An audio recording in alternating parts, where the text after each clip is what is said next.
What up, Noids? Yo.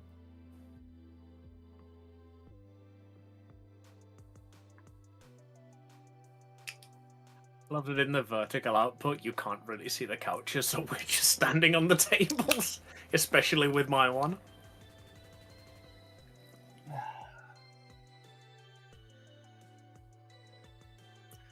Maho said, "Can you say hi to Blood Drunks? I have some audio issues." Hi, Blood. Hi, blood.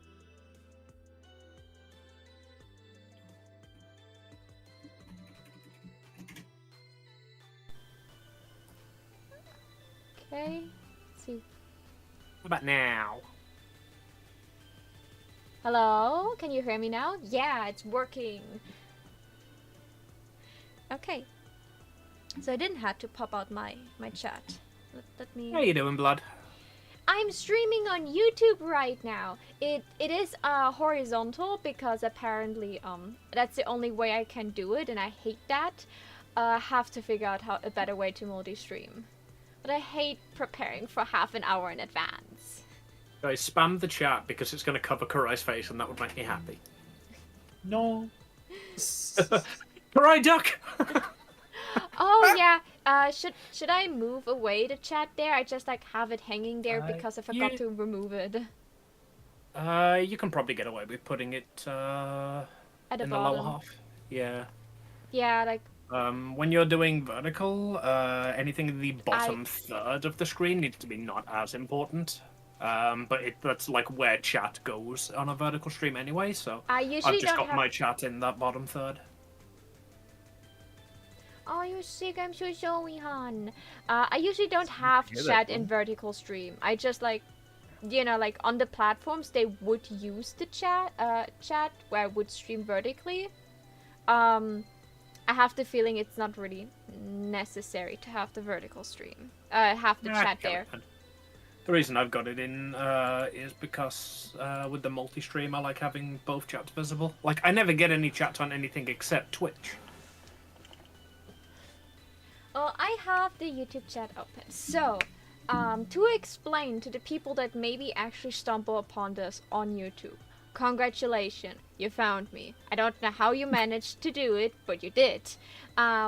This is my talk show. I will try to upload some more episodes of it at a later point in time.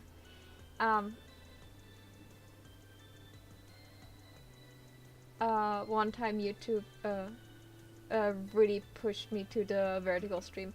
Yeah. Like right now I use Streamlabs, and Streamlabs only allows me one horizontal and one vertical stream, and because Twitch is still my main streaming platform, YouTube has to deal with the vertical. I'm sorry, okay? You don't miss anything. This is a podcast, so no matter which form this podcast has, it doesn't matter. So, hi, my name is Maho, and this is my talk show called Weebs Talk About. Or today, we have Weebs Ramble About. This is a special where I had no time, I was too lazy, or something came up and I couldn't pick a specific topic, and instead just talk with my two co-hosts, that I will introduce to you in a second, about like the recent weeby stuff we did, like what games we played, what anime we watched, what is our newest obsession as of right now. Just like fun banters between me and co-host number one, Amy Duranda. You can find her everywhere under Amy Duranda. Also on YouTube. I'm number one. Suck it, Kurai. And my beloved number two, Kurai. You can find him on Twitch. You also called you number two. I haven't streamed. That means something different in America. My computer is still not adept to streaming right now. That is completely fine. But I still kidnap him every 2 weeks to spend time with me. It's not much of a, bad thing. So On the Google can't Meeting. really call it kidnapping if I come willingly. And they were hellbent and pushing vertical streams. Are they for real? YouTube. I didn't realize you stream, Blood. I'll have to give you a follow. What's Um, your YouTube name? I'll go and sub. Blood Drunks. Is it Blood Drunks on YouTube as well? Yeah, Yeah. I'll go and sub. Uh, Let me hope this Rathian doesn't eat me while I do that. Yuzu. Yuzu! He doesn't stream, but he is like an official Nux clip channel. I see. Well, I'll sub anyway. Numbers help. Yeah. Yuzu, I'm on YouTube now too. Aren't you proud of me? God, are there like commands on YouTube? There aren't, right? I probably have to set up things for my VTuber at some point for YouTube. Oh, yeah. watch our films on PC for free now and reach the goals to support the stream. Nah. I haven't had a sponsored stream yet, and YouTube is iffy with sponsored content in their streams. This is just Okay, and that can no download Watcher of Realms. you cut out. This really particular hard. stream is not sponsored by Watcher of Realms. Yeah, it's a later one that will be sponsored. Okay, so, rambling.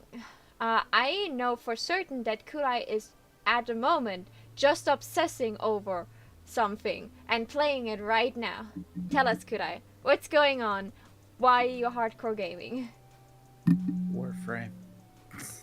The grind never sleeps. And Warframe. That seems to be a pretty popular game. We should have a talk show about that sometime. Yeah, that would be pretty crazy, huh? It'd be even more wild if you played it more. Yeah, How's the Warframing going for you? Oh, pretty good. Got something incredibly OP, doing big numbers, making my ape brain go yippee, the usual.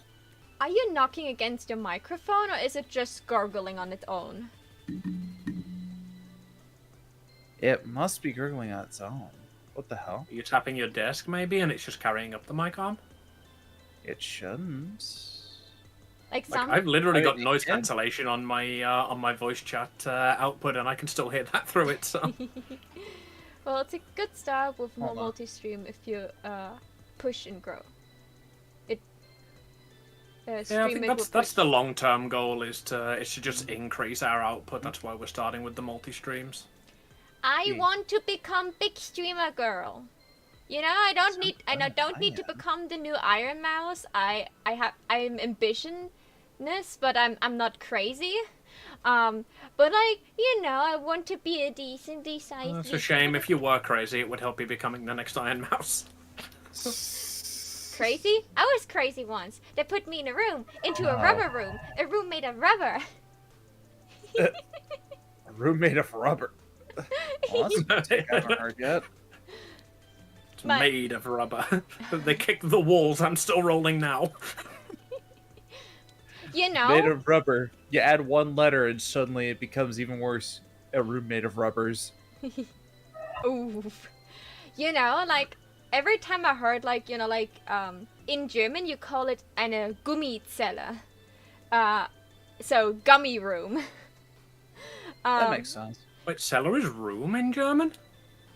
No, Zelle is like I a was gonna say, in prison British cell. it is like specifically the basement. Oh, cellar, I see. Like Yeah, cell. Yeah. So a rubber room. When I heard that when I was younger, I was always oh, so it has bouncy walls, so you don't hurt yourself. I get it. And then I actually saw pictures from a rubber room, and I was just what the fuck? Those walls look like they would hurt a hell lot if you put your head against them. Oh, I didn't realize it was actually rubber walls. I thought it was just the padded walls that you see in like most Yeah. insane asylums. Yeah, like those padded rooms, you just like call them rubber because they're probably made out of rubber or some cushiony material, so you don't hurt yourself. But they still look like very, very much like they would hurt if I smash my head against them. I mean, most walls would hurt if you smashed your head against them, really, wouldn't they? Yeah. You know, like, Yeah. I say that, and like, of course I never smashed my head against the wall, but I'm a clumsy person, so my face met a lot of things in my life. So what you mean is you've never smashed your head against the wall on purpose? Yeah, so, you know the cliche thing of running against a pole because you were not looking forward? That may have happened to me. The one my family loves to fucking loves to remind me of is when I walked into a phone box. And this was like 20 years ago, when the phone boxes weren't made of glass. They were giant red and metal. You know, the most obvious looking landmark you could possibly find, and I still managed to walk into it. Yeah, guilty. Smashing against door top hurts too much. I'm too short to smash my head against the door top. But I'm certainly not too small to smash my head, you know, against literally everything else. One of the most painful experiences of my life was when I walked into a door. Except I didn't walk into a door in the way that people would normally like walk into a door that is closed. I walked into a door that is open and smashed myself full pelt against the fucking edge of the door. Jesus Christ, that still hurts me today. On the topic of like things that your family will never forget and still Robin after years. So let me Google if you have like an English word for this. Where's my translator? So I sometimes talk in my sleep. Not often, but it can happen from time to time. My sister was sleeping with me in one room. We had like a sleepover thing happening. And apparently she was awake and noticed that I was sleep talking a little bit. And I was like listing off things that you could put on bread, you know, like cheese and salami and stuff like this. And then there was like a moment of like absolute silence, and then almost screaming, I said, "Oh, you holy liver sausage!" Liver sausage Either is... somebody stole your sandwich, or that was a damn good liver sausage. So liver sausage is like something, it's like a sausage you can spread on your bread, made out of liver. Pate, we call that. Yeah, pate. Yeah, pate. Yeah, and I was just like, from the full lung screaming, "Oh, you holy pate!" And then I was just like, made some grumble noises, and then continued to sleep in silence. My sister was like completely shocked, told me that in the morning, told my mom that in the morning. My mom's to this day is still teasing me with that. Holy liver sausage. Holy liver sausage, Batman! Yeah, like, I have no clue what I dreamed that night. I cannot recall dreaming anything about, like, food toppings for bread and buns. But I was certainly making the liver sausage something holy. And in German it's called Leberwurst. So I was like, "Ach du heilige Leberwurst!" in the middle of the night. Like, I don't know what I saw, but apparently it was like mind-breaking. Apparently. And I was like, what, 16 or so when it happened? Maybe 17? And I'm 26 now, and I'm still getting teased with that. Just like every 17-year-old girl dreaming of sausage. Well, I had the typical asexual dream of sausage. It was one I could bite down on, no one would scream in pain. Good. Well, my family will never forget about me falling down from the top of a wardrobe cabinet, due to which I got 3 stitches beside my eye. Oh my god, you got a Monkey D. Luffy scar. That's one thing I am genuinely surprised. I have never been hospitalized for anything, including my own clumsiness. I always manage to like just about dodge the consequences of everything I do. I never broke something, at least. I have a really nasty scar below my bottom lip, but you don't really see that one, and I have a scar inside of my eyebrow. That scar was like, we made like an exercise in my AP lesson, PA lesson, sports. Where you had to those long, low benches. You had and we had to like grab them with both hands and then jump with our legs together from one side to the other, back and forth. Yeah, that was gymnastics. Yeah, so that was like 1st grade. And I felt the person behind me got faster, and I didn't want to kick them in the face. So I got faster too. But I slipped, and as I jumped and slipped, I smashed my head into the bench. I was dizzy, and I had to lay down. My mom had to be called because I was bleeding. It didn't get stitched up. It just got like, okay, that's not too bad. And then a year later, a boy had the audacity to like stretch his leg out to make me trip.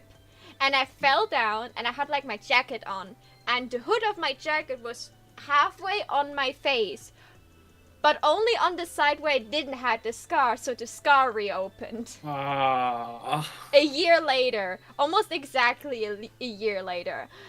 I was just like, it was not the greatest thing. And in the same year, in 2nd grade, I fell down from monkey bars. But the playground was like not in the best neighborhood, so there was glass inside of the sand from like broken bottles, and that pierced through below my bottom lip. That was a nice trip to the hospital. But especially because they didn't clean the wound or anything. They didn't tape it or anything. They just looked... it didn't get infected, did it? It just swollen, and my mom had to, like, clean it. Like, she cleaned it, like, a day after, because, like, of course, it, like, started to infect a little bit. And then that's how she noticed there was still sand inside of the wound. And I was like, I was like 7 or 8. I was like being such a big girl. My lip was like triple the size it would normally be, so I looked hideous. It had to be cleaned like twice a day. They also didn't stitch it, and because they didn't do any of this, it's now like a pretty nasty scar that you can see if I bite my lower lip. So sexy biting my lower lip is not a thing I can do anymore, unless I want to show off my lightning-shaped scar. Hey, it's alright. We're on Weebs talk about. Weebs love face scars. Yeah, like, to be honest, yeah, like, I think, like, a scar doesn't make you ugly. Yeah, do you know how many scarred women some weebs will simp for? Yeah. A lot. On my chin because fell down a staircase. Yeah, I think yes is the answer to that question. You fell down on my hostel. Didn't even use anesthesia when stitched. Oh yeah, like I fell down the stairs not too long ago, like maybe a year ago, but I fell on my butt. But I had like a giant bruise like on my butt. It was awful to sit down. I had like a box in my hand and a slip with my slippers down the staircase and landed on my butt and my back, and And then I was like, oh, cool, I can cross off falling down the stairs from my clumsy to-do list. Clumsy to-do list. Clumsy. That's a very fascinating phrase. Yeah, like, I'm so clumsy. Like, I try not to be clumsy. People think like, oh, you're a clumsy girl, you're doing that for attention. No, trust me. I fell on my boobs. I don't have much boobs, but I fell on my boobs that hurt. That really hurt a lot. Because I tripped over open shoelaces like a dumbass. Fell down in the middle of the school hallway. My entire bag emptied itself onto the floor. And the first thing I did was sit up and start to laugh because I knew I was sliding like on my belly and my chest over the floor for at least half a meter.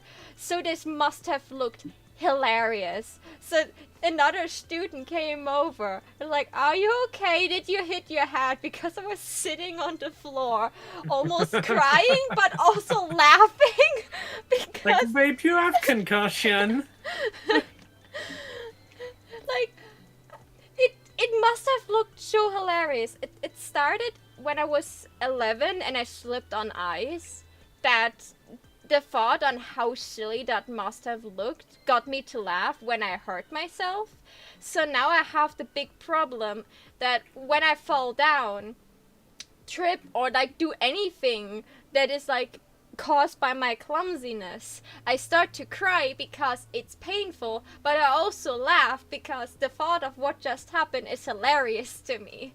So you have like this mixture of me crying and laughing. Well, someone is checking if I'm still sane. Well, you gotta learn to laugh at yourself, ain't you? Because Lord knows everybody else is ready to. Yeah, like, I think that was around that time, like, my skewed view on myself started, where I, like, didn't took myself too serious anymore and thought anything I do is wrong anyway. So, probably, like, it's a good mechanism to start laughing, because when you're still able to laugh, you're at least not dead yet. And the thought of you just, like, if it doesn't become a traumatic experience, if you think back of you falling down somewhere, it's still good, because then it doesn't impact you a lot. But it's also not really healthy to just think that, oh yeah, everyone should laugh about the fact that I just severely injured myself. Somebody's gotta laugh. You may as well join them. Yeah. I'm still thinking, like, in the end, like, every time I fell down something, I hit myself with something, or I injured myself. If I had a chance to laugh over it, I know this is a good story I can tell in the stream. Like, this is content. If I couldn't laugh about it, it's probably not content worthy. If I had to laugh about it, thinking back, it's definitely something people should laugh over. Like, if I tell people something and tell them, like, how funny that is, and they don't laugh because they're concerned over my well-being, I'm like, no. If I can laugh about it, it's okay to laugh about it. It is completely hilarious that I literally lost consciousness in the bathroom. Made a mess out of the bathroom. My mom thought in the morning she had to lecture the cat over, you know, ruining the entire bathroom. And instead it was her daughter just like falling over there. I think that is funny. I think it is absolutely funny. Poor cat almost got blamed for this, not destroying the bathroom, but at least knocking over some things. That is actually kind of funny. Yeah, like... The cat almost got blamed for what you did. Yeah. Like, that's why I laugh about the situation. Of course it was scary to lose consciousness in the middle of the night and no one was awake to notice it.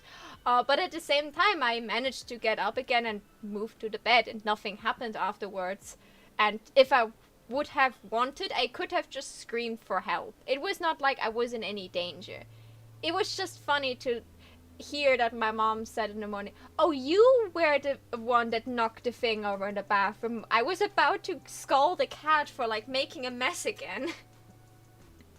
Got 3 stitches on my chin because I fell down the staircase at the hostel. The nurse didn't even use anesthesia while stitching them. You currently hide them with your beard. Yeah, so that's one of my, like, the things that annoys me the most is when I shave, which, you know, obviously, I'm a trans girl. I'm going to shave pretty damn often. It's how I'm most comfortable. But I have got a huge scar on my chin, where I went over the handlebars of my bike as I was leaving work. And I shit you not, I went over the handlebars, landed on my chin, and then skidded forward, with my chin being the only part of my body touching the ground for about 10 feet. You have a scar? Never noticed that. You have to look for it next time we meet up, but it is like a rather obvious scar, because of the like severity of the graze. For about 3 weeks afterwards, it was still healing. Oh yeah. And obviously, like with my beard growing through it, it didn't heal well. Yeah. There are some treatments to like make scars, even if they're a bit older, fade a little bit more. But the fact that I looked at in your face a lot the times we met, and I never noticed it, maybe tells you that people maybe don't look that closely. Never clean shave. At one point I had a beard long enough to touch my chest. I always used to joke that I wanted to grow a Gandalf, but that was only because it pissed my ex off to no extent. My ex hated it whenever I was not like fully clean shaven, so I was just like, you know what, fuck you, I'm letting this grow out until it's Gandalf length. Spiting ex-partners or spiting people that don't let you, you know, like do with your body what you want to do with your body, deserved. I sustain spite. Valid. I don't have ex-partners. Surprise, surprise. The asexual never had a relationship. Who would have thunk it? But like but I like my mental state sometimes completely relies on the the brain cinema of me just spiting like people that were nasty to me in the past, like going to a class reunion and living the life, looking the best, talking about that I do what I love to do, talking about making Big Bang or something like this, just to spite them. Like, you bullied me most of the time, but what did it got you? You have a very boring 9-to-5 job that you hate, and you tell everyone here at the class reunion how you hate it. And I'm sitting here doing what I love to do and still doing better than you. Like, this is sometimes just like the thing that gets me out of bed. The thought that if I continue pushing and if I have higher ambitions, at one point I will meet someone I hated so much because they were awful to me, and I can spite them with the knowledge, even if I don't talk to them, I can spite them with the knowledge that I'm successful with what I'm doing, and I still have more fun in life than they. You bitch, I'm happy. Yeah, like that is, like, yeah, of course it would be great if I would just be happy for my own sake, but being happy because it would spite some people is a way better thought process for me, like, yeah, of course it would be great if I would have a long and happy life because I want to live long and be happy, but the thought I could just live longer than any person that was ever mean to me is just greater. You don't have any enemies left if they all died before you. Of natural causes, of course. Of course. Oh, sure. You realize this is being recorded and broadcast to at least 2 platforms, right? For legal reasons, this distinction must be made. Yeah. For legal reasons, that was a joke. I still want to become really old. I still want to see the second season of No Game No Life. You know, I have to survive until then at least. Oh, babe, I'm sorry, but the human lifespan is only like at a max of 120 years. You ain't gonna see No Game No Life in yours. Well, maybe until then there's like life extending technology I can do. Then I just need to be rich enough to do it. Or I'm actually a vampire. You know, I'm 26 now, I still look like 16. So the chances of me being actually a vampire, the chances are rising. Give me another 10 years. If I still look like this in 10 years, I'm pretty certain I'm not human. I don't know what happened to me, but apparently I sold my soul when I was trying to say Worcester sauce. Well, that's a new one. Too. Worcester sauce. It's 2 syllables. Why do people struggle? Because The three hardest things to say. Yeah, so I'm sorry. You're right. And Westchester it is actually Worcester sauce. But if you ask a German person, they will say Worcester sauce. And I don't know where it's coming from, but if you ask any German, they would say the word like this. At least all the Germans I know pronounce it like this. You live in Romania, because never seen a vampire. And how many of those Germans are from Worcester? None of them. The thing is, I love that you answered that. The thing with this is, I was certain until you and Josh corrected me. I thought that, you know, like I didn't know the name was based on a place in England, and if it would be, I thought it was like something hinting at Winchester. That's why I thought it was called like this. I never really questioned where it came from and why it was called that. I just thought it's like Worcester sauce. This word is even more complicated than Worcester sauce, right? Yes, Worcester. Worcester sauce. Worcester sauce is even more complicated, but apparently, you know, the German language likes their long and complicated words like Mittelleitplanke and some other words that are long that I should know as a German but don't. Schwarzwälder Kirschtorte. Schwarzwälder Kirschtorte. Yeah. I don't really like Schwarzwälder Kirschtorte. You know, like... I used to love it. It used to be one of my favorites, but like I'm much more of a fan of like a toffee cheesecake nowadays. Yeah, I rather eat Schneewittchenkuchen or Donauwelle, depending on where you live. That has a different name. So Snow White cake or Donauwelle is, you know, like it's like most of the ingredients and the things that are inside are like Schwarzwälder Kirschtorte.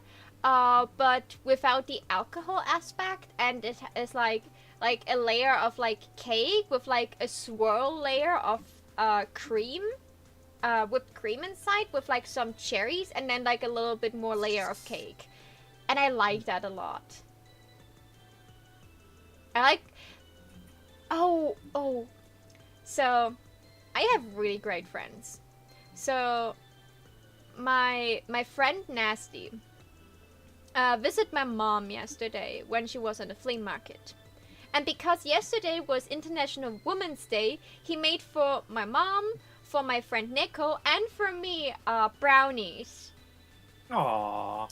He's love a good brownie. I've not had brownies in ages. This was the... Oh, man. I had brownies twice in my life, and the first brownie I had was so awful that I thought I don't like brownies. And then I ate today the brownie I got from my friend Nasty, and God, that was probably one of the best things I ate since Paris, cake-wise. And that's saying something. You live in Romania. I've never seen a vampire out from Romania. I know someone from Romania, but they're not a vampire.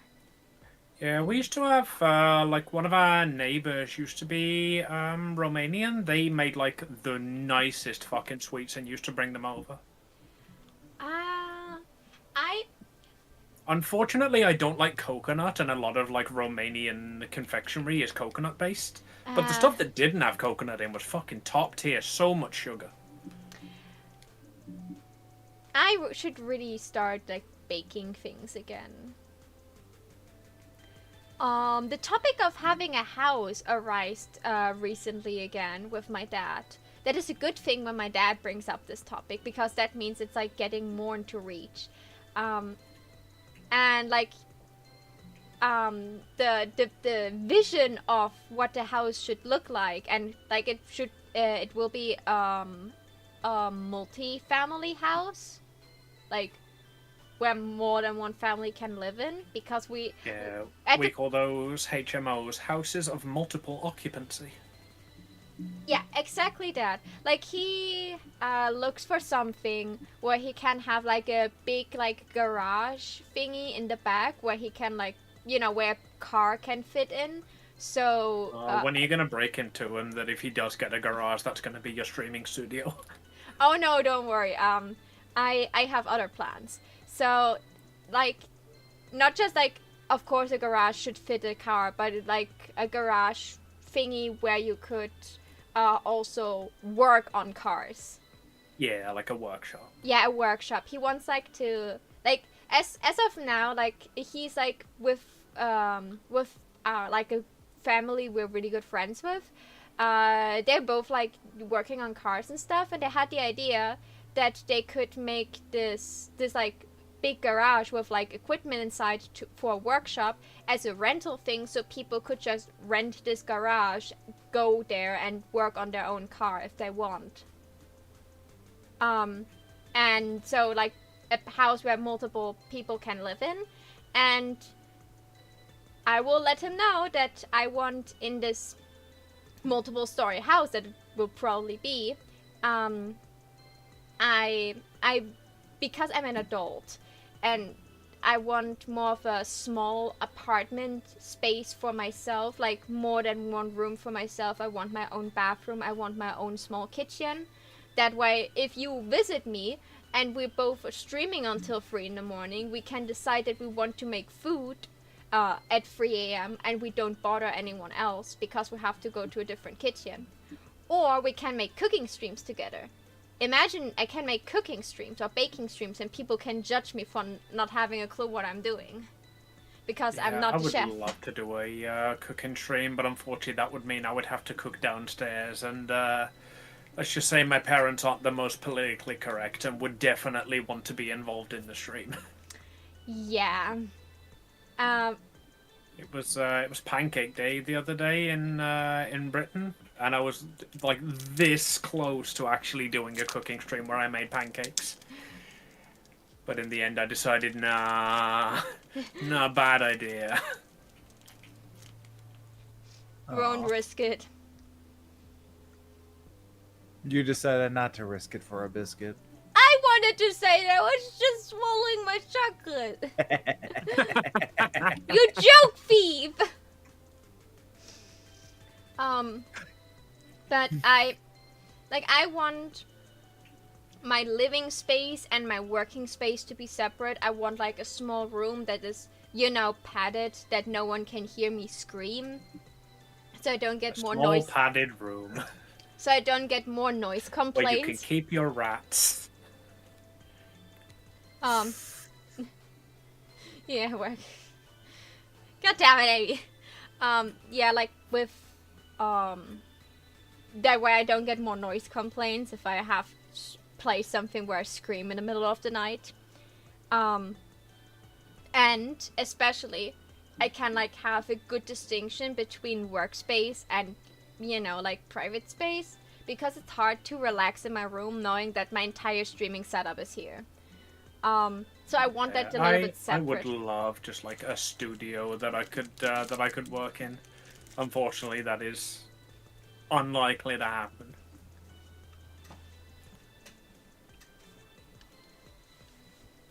Well, you can always visit. Tragic. You can always visit me in Germany. Yeah, it's alright. I'll steal your studio.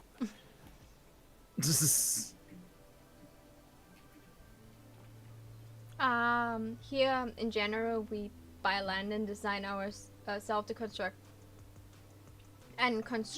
ourselves as we desire. Yeah, you can do that in Germany too. That's not a problem. But sometimes, like, especially like if you want something that big, you would need experts for that. You know, I don't want to sit one day in my room and then the next minute I sit one floor below. Yeah, so we live in a terraced house that like my mom and dad bought like about a year before I was born, actually. And like dad didn't build it himself. Obviously, it was a terraced house, but he has done a lot of work on it. When we bought it, it was a 1-bedroom, 1-bathroom. It is now a 4-bedroom, 2-bathroom house. All thanks to my dad's work on it. That's insane. Okay. Talking about passions. Shall I get it out of the way what I'm obsessing over at the moment? So you guys, you know, can say to me, Maho, you already said that, shut the frick up. Go ahead. Shoot. Love and Deep Space. So... Oh, I'm so happy you actually enjoyed that. You were like really, really excited to play it, and the fact that it's actually a good game makes me happy. This game has no right to be this fucking good. So, first of all, I started to play this game out of a joke. I saw Love and Deep Space content on TikTok, and like some creators I like on YouTube also talked about this game, but I never touched it. I was like, nah, I'm not touching another Husbando gacha game. There are boundaries I should not cross. And then around like at the beginning of February, at the evening I scroll through TikTok and see a TikTok about, oh my god, have you guys seen the new event in Love and Deep Space? They have the Valentine's event is a BDSM event. And I was like, the frick, what? So I looked into it and how long the event would last. And I noticed, oh my god, I was planning to have a Wednesday stream every second week for myself. Anyway, and I need to stream something there. How about I just try out Love and Deep Space? And try to get the get one card from the BDSM event. Because that sounded absolutely hilarious. So I got the game, I played it for I think 6 hours that day. Leveled up as much as I could in one day. Like, it was insane what I could do in one day worth of time. And then, like, afterwards, I just, like, played it every day because I didn't got the BDSM card, and I certainly wanted to show people, like, how it looked like. So I was, like, playing every day to get gems and stuff, and it grew on me. Like, I didn't know a lot about the characters. I know there was, like, this, like, ancient-year-old mafia boss kind of character named Silas, who was, like, the bad boy of the group. So I knew I would like him. Like, I just knew I would like him. I saw clips and videos from his cards and his events. I knew I would like this guy. I know my type. And then the other characters were your colleague, Xavier, a childhood friend, and your current doctor, Zane. God, they have Xavier, Zane, Silas. Who came up with those names? And the artist that you work part-time for as a bodyguard, Raphael. Who was supposed to be a little bit more of the teasing side, so it was like, oh, I probably like Raphael. And then your second childhood best friend, who is a real childhood best friend because he didn't disappear for like 8 years out of your life, who also is kind of like grew up like a brother with you because you both grew up at your grandma's house, and Caleb. So when I heard that Caleb was like recently added, like just before I started playing, Caleb was added. So I just saw his visuals and just like heard a little bit about him and was like, he's not really my type, nah. And then, because I didn't know that Caleb was like so big a part like in the beginning of the story.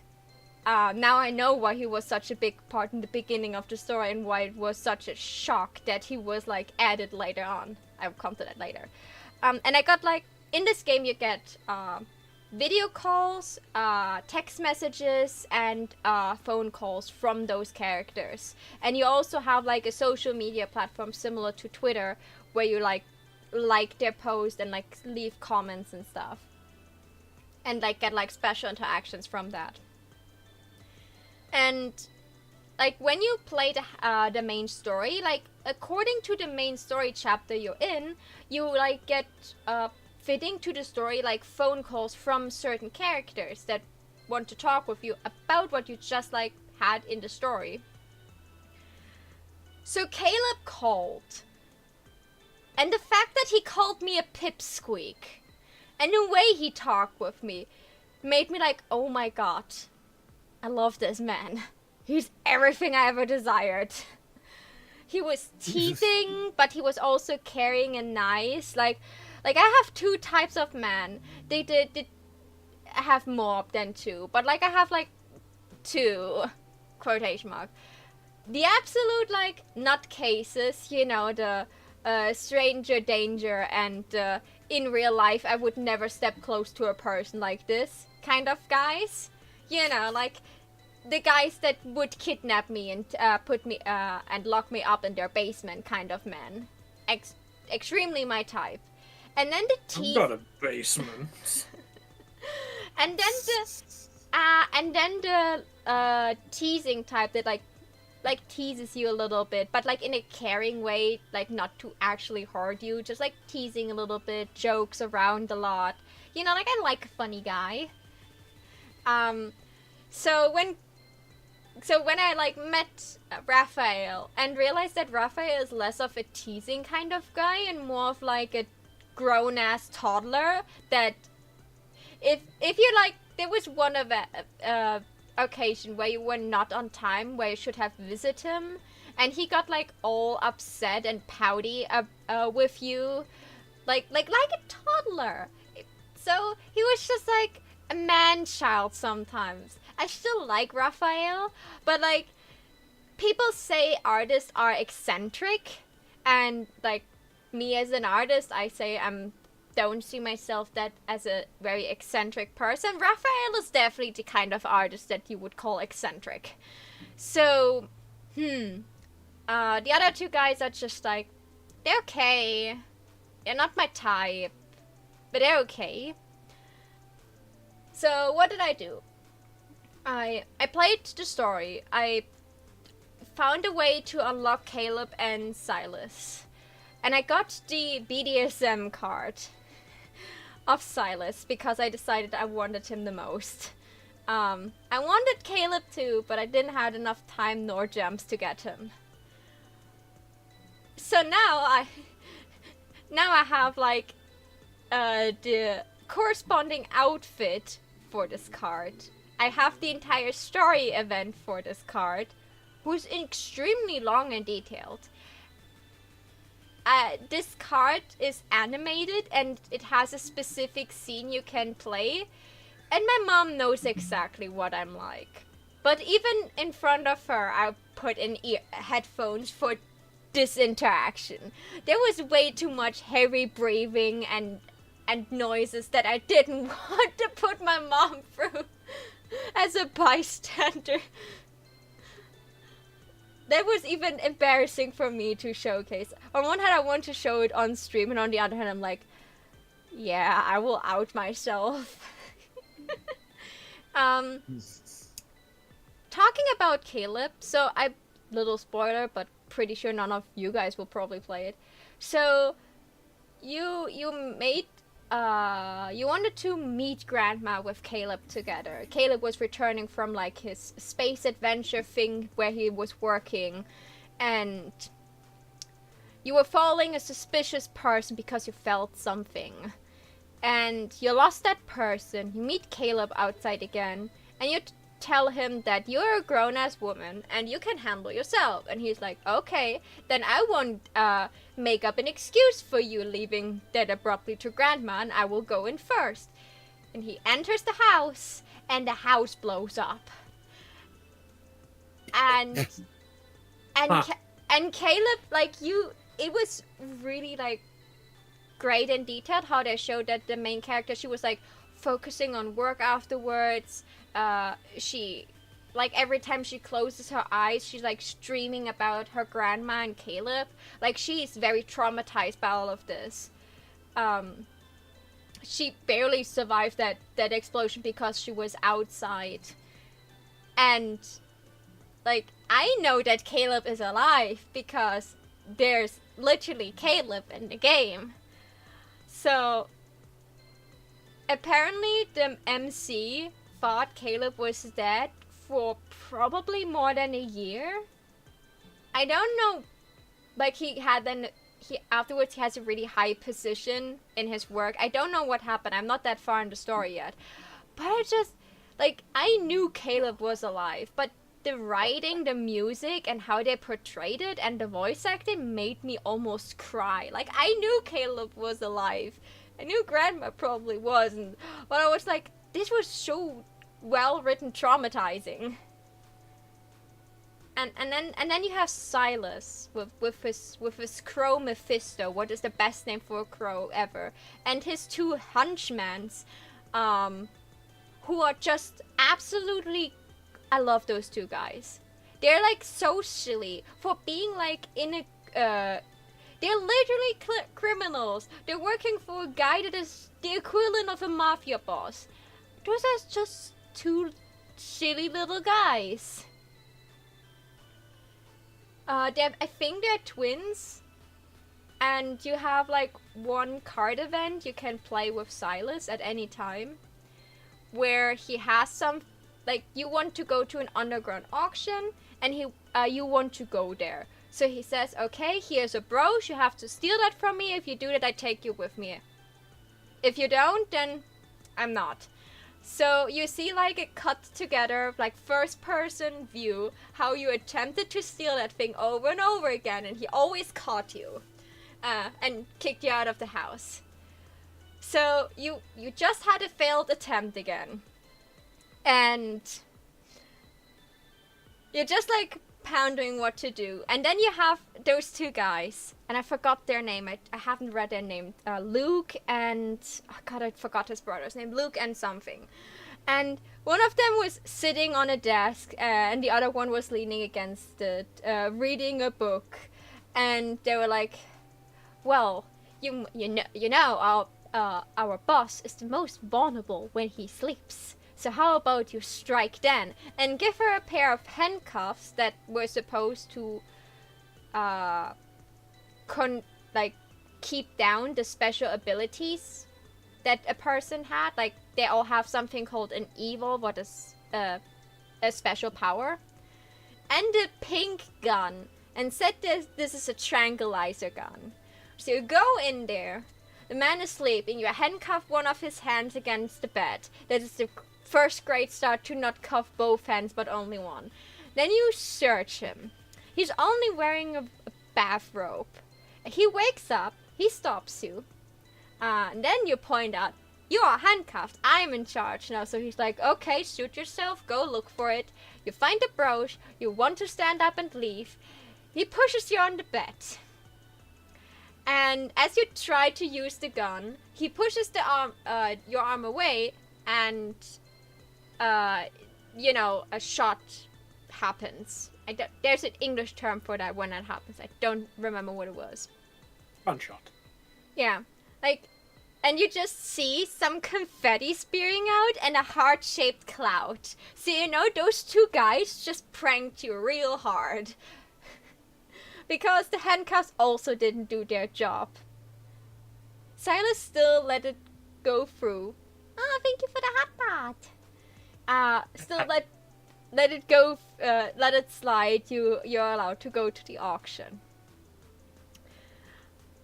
But this man is, a mafia boss.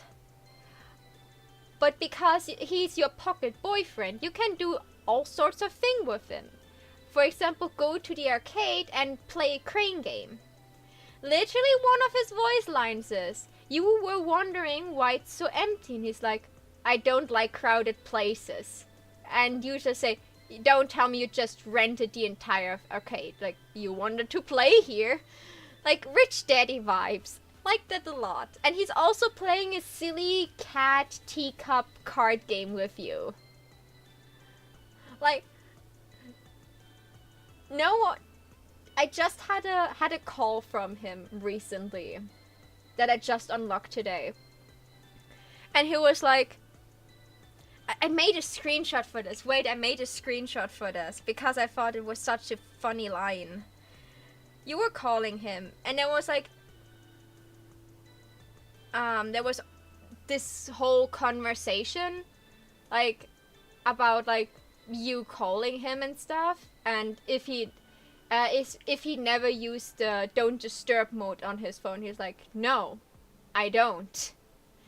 And you as the protagonist say, let me just quickly find it, talk show chat. "Of course, who would dare to disturb Silas or our big bad boss man? Your status alone keeps people at bay." What I thought was so a snarky line you can say at a man who could kill you with one hand. And who tried to pull you into a laboratory and told this guy to literally make a human experiment out of you. Like, this man could if he wanted. He doesn't. And he then just say, "Oh yeah, dude, you are the only person that actually calls me." That says a lot. Like, I just love the details in this game. The characters are all so fleshed out and differently, and even though you do a lot of silly things with them, they still keep their dignity. What is weird, but they manage to keep their dignity. Even if they wear like my earrings, because I allowed them to put on the clothes they desire to. So yeah, I am obsessed with this game. I play it every day for at least like half an hour, sometimes longer, sometimes a lot longer. I've been through 2 events now. A birthday event for Raphael, where you could completely decorate and make an entire cake for him. And now there's a date event with Zane that has a match-free sorting shelf item mini game, which is really fun. So they always bring out new mini games. They always bring out new stuff you can do with them, and the cards are. The 3D stuff is so detailed. I'm making 3D models. If I would attempt to make something look that good, I would probably have a seizure before anything remotely good looking like this would have happened. So, yeah, new game obsession. Definitely like outing me on my type in man again. Your type in men is the type of men that you should not be into. Yeah. That's it. That's your type. Yeah. Danger. Also, this game was like, for some reason, mostly by men, criticized as a gooning game. Because like, like it has female fan service. But the reason it's a gacha game. That's the point.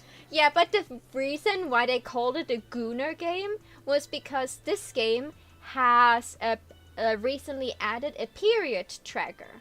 Because this is a game made primarily to suit the female gamer community. And I used that actually. Because I never tracked my period, I thought like, okay, let's just try it out. They are so nice. They're like they have like all individual voice lines to comfort you when you have your period and stuff. Like they have so many voice lines where you can just like get comfort if you had a bad day. recommendations what you could eat. You can tell them to remember certain things. So when you play the game and this character's on screen right now, they will remind you that you wanted to be reminded of something. And I just love the level of detail. And fun fact, you guys all know Infinite Nikki? Yeah. Love and Deep Space was made by the same people. That's probably why it's taken off recently then, because Infant released relatively recently.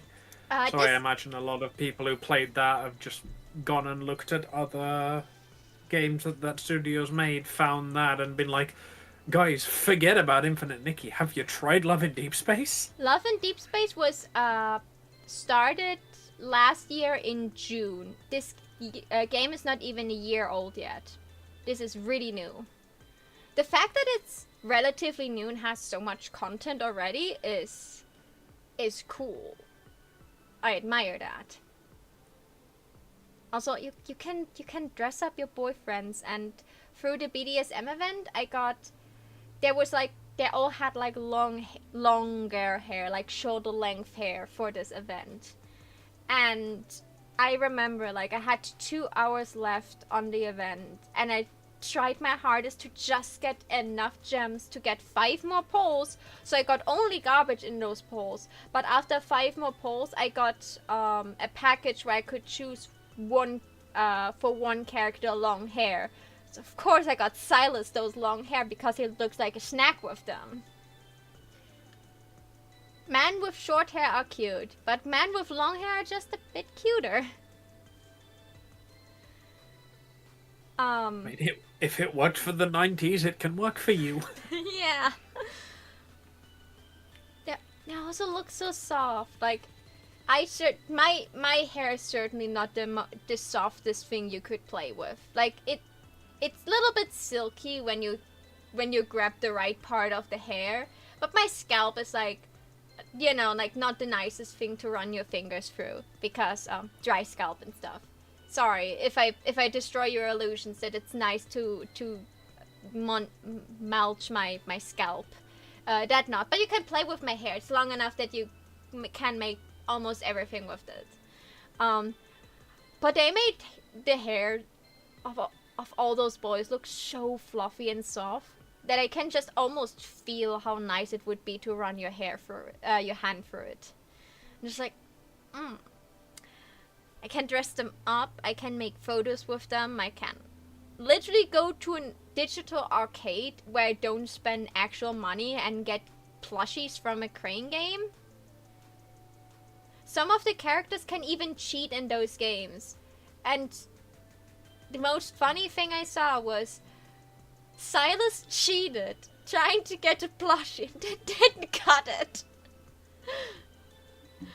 That was the most funny interaction where if you see this like giant guy who's like 190, 1.90 tall, standing in front of a crane game, like wanna see a little trick, makes the plushie fly a little bit, tries to get it afterwards, doesn't get it, and then just like makes a very annoyed growl.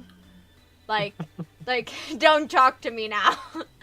He didn't say it, but you had the vibe of like, you should not make a comment about this now or you're dead. Also, depending on like which character you have, they have different skill levels in those games. And different expertise in different minigames, what I think is very neat. Fucking Caleb just ruined me in the Kitty Cup card game. I was leading with 20 points more than him, and then he literally destroyed me in 2 turns. Let's just say I was a bit sulky afterwards. But yeah, that is like my current obsession, like paired with I picked up manhwa reading again. And Apothecary Diary is like coming out, and I'm just like so hyped. I want it to be finished at some point. I want to read the manga. Speaking of manhwas, I need webtoon recommendations from you, because I know you read webtoons. I found a post today of a story I wanted to read because it looked interesting. Okay. So I had to download the webtoon app to read the whole thing. And I read the whole thing, and now I'm like, well, I've got this app. I'm not just gonna keep it for only one. Who do I know who reads webtoons? Let me see what it's called. There's literally a girls' love webtoon about a demon lord. Where is it? I get it recommended all the time, but I never read it. You had me at girls. Oh yeah. My senpai is an otokonoko is on webtoons. High Class Homos is a very, very cool fantasy world. Yeah, that's the one that I was looking for. I remember you very fervently recommending one of them. But I recommended both of them to you. Webtoons has a lot of like girls' love. It's just hard to find sometimes if you don't know. Demon.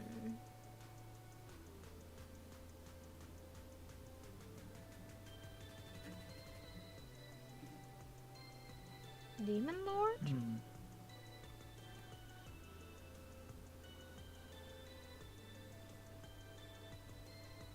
Demon King?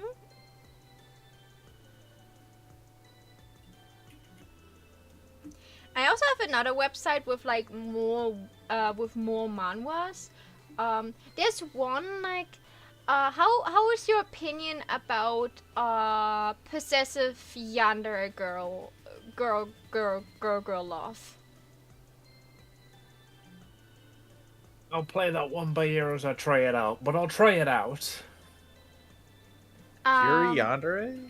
I love Amy is a girl's love I really enjoy, but it has like heavy topics about like yandere and like abuse and stuff like this. So that is definitely like something where I doesn't come up on a search.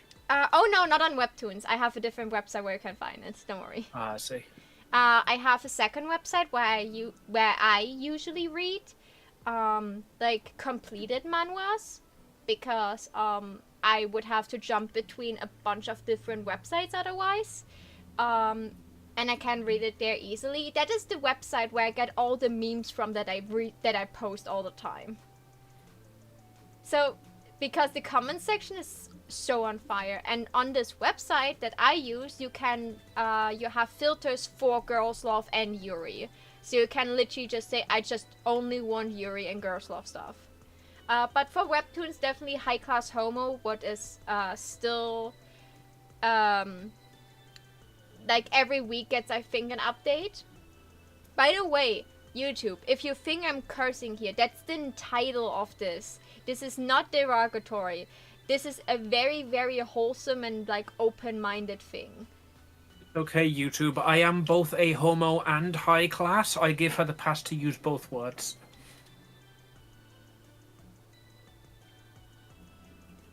Demon Queen? Mage and Demon Queen is the title. Mage and Demon Queen.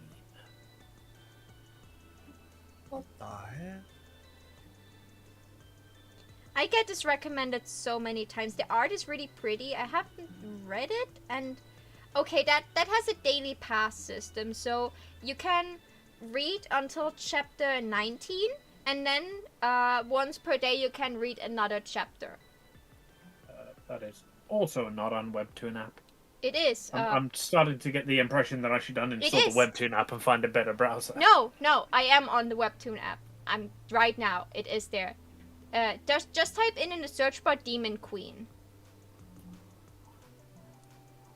Demon Queen, yes. I'm sure this will be a very unique title that doesn't have hundreds of them. Oh, that fucking sucks. That didn't come up because I searched Mage and Demon Queen. It's called Mage and Demon Cream with the ampersand. Yeah, And sorry. that, for some reason, excluded it from my search result when I typed and. There are going to be so many people looking for this and just not able to find it. Also, if you just like, Huh. if you just like want to have like, something that is like a bit more, what is the word for it?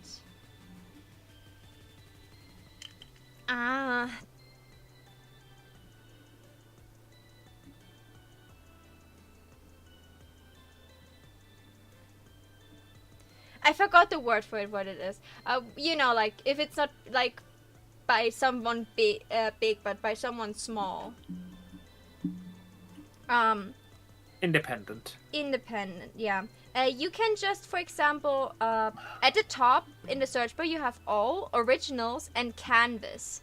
If you go to canvas, you can just like type GL for girls love and see like a bunch of like really like small like smaller stories.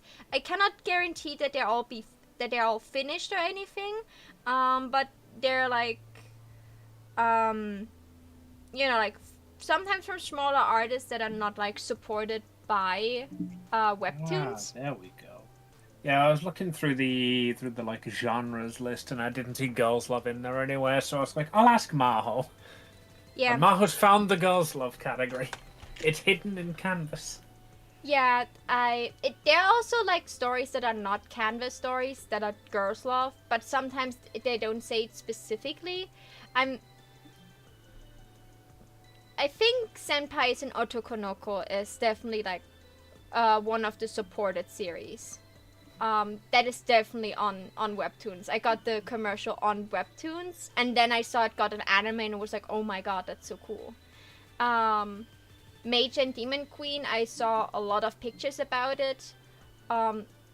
Depending on what you read, you also get recommendations. I would highly recommend always like looking, like scrolling down from the main page and look at the recommendations they give you, because based on what you read, they will recommend you new stuff. So if you read a lot of girls love, you will definitely get it recommended more.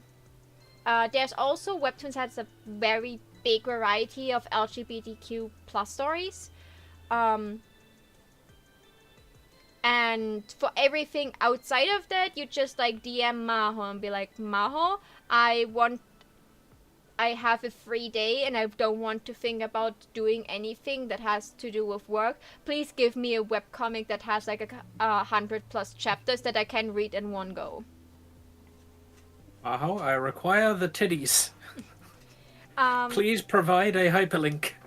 I will send you later the other website that I use for reading, because you will absolutely love the filter function there. Because if you double click something, you say that you don't want this, so you can literally filter every tag out you don't want. Yeah, I use that on the browser that I use for Affinity and E61. Yeah, but this is just like, you know, like you go to the browser tab and you could like write in a name, like the title of something you want to read. But if you don't know a title and you just want to see like what manhwas are there, you just go, like my usual things I go is with, I filter out hentai and I filter out smut, because smut is, you know, like a different form of hentai. You have just spoke for like an hour and a half about Love in Deep Space and the BDSM event. Yeah, and that doesn't mean I want that stuff when I want to read a story. That's fair. To be honest, and the BDSM event was like really, really tame. Like, you know, like there was nothing actually worth happening in there. My thing is, when I read something, I want to read a story or I want to read smut. If I want to read something 18+, I will go and search for that specifically. I absolutely hate when there's too much like sex happening, like, or indication that it happens in a story where I want, you know, see character development. Like, I can overlook it once, I can overlook it twice. If the story has like 100 chapters and this happens like in the first 10 chapters, there's a big chance that I would drop it, because that will paint me a picture on how it will continue to go. And if the character's constantly like horny for the other character, and maybe they're, you know, like they're just started dating and they're like, oh, I don't want to say I love you yet, but I still sleep with you like 10 times. That is just like not my thing. I don't judge people for doing it, but you know, not, how do you say, not the same king, but no shame king, but not everyone has the same king, or however you said that, Amy? No kink shame, but no kink same. Thank you. So I filter like most of the naughty stuff out. I'm very sorry, I usually also filter out like girls love.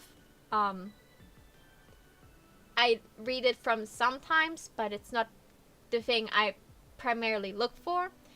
To each their own. Yeah, and then further down, I will set the translation language to English, and set the status that the original work needs to be complete. That sometimes can end up in that on this website, not all chapters are out yet, but usually they are. And then I just hit the search bar and let it sort by ratings. Everything that is above a 7.5 is something you can read without problems. Usually, like, I prefer everything over an rating of 8, but I also read something with a 6.5 rating because I was starting to run out of good stories to read. I would just recommend you to not read a story that has a rating of a 9.5 and then immediately read after a 7.5 story. You will not be happy. Have a little bit of space in between. Like, quality whiplash. Yeah, there can be a lot of quality whiplash. Like, I read a story that was really good, and then immediately after, a story that was similar, but less, like, the art was, whereas the yandere guy that I liked in the previous story was way better written than the yandere guy in the story I read afterwards, because he just became a possessive asshole for no reason. So, yeah, like, be careful of the quality whiplash, but otherwise, this is like a good set. Everything below is a 6, as I would not recommend reading that. Like that is then, that really like turns into stuff where you're just like, it's made out of plot holes. Like it's not like cheese with holes, it's holes with cheese kind of situation. Fair enough.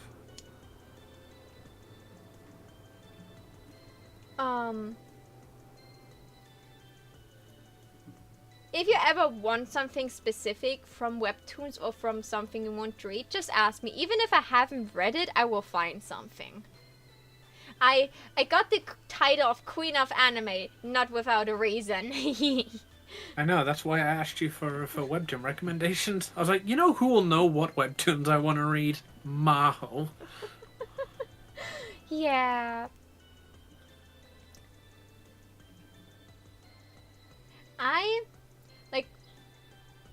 I know someone.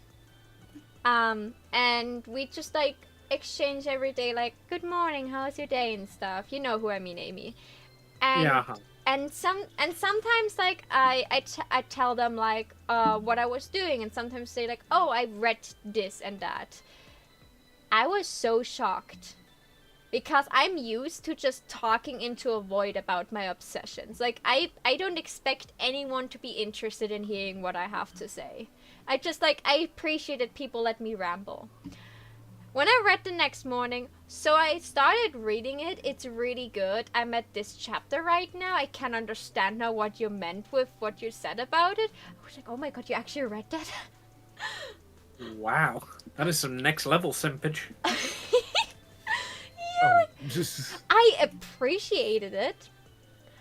I was not expecting it. Like, disclaimer to everyone I talk to. If you let me talk for half an hour or an hour about a webcomic I read, I'm not expecting you to pick it up, but I'd really appreciate if you do, because I usually don't have people that will sit down and read my recommendations and actually talk with me about what they just read. And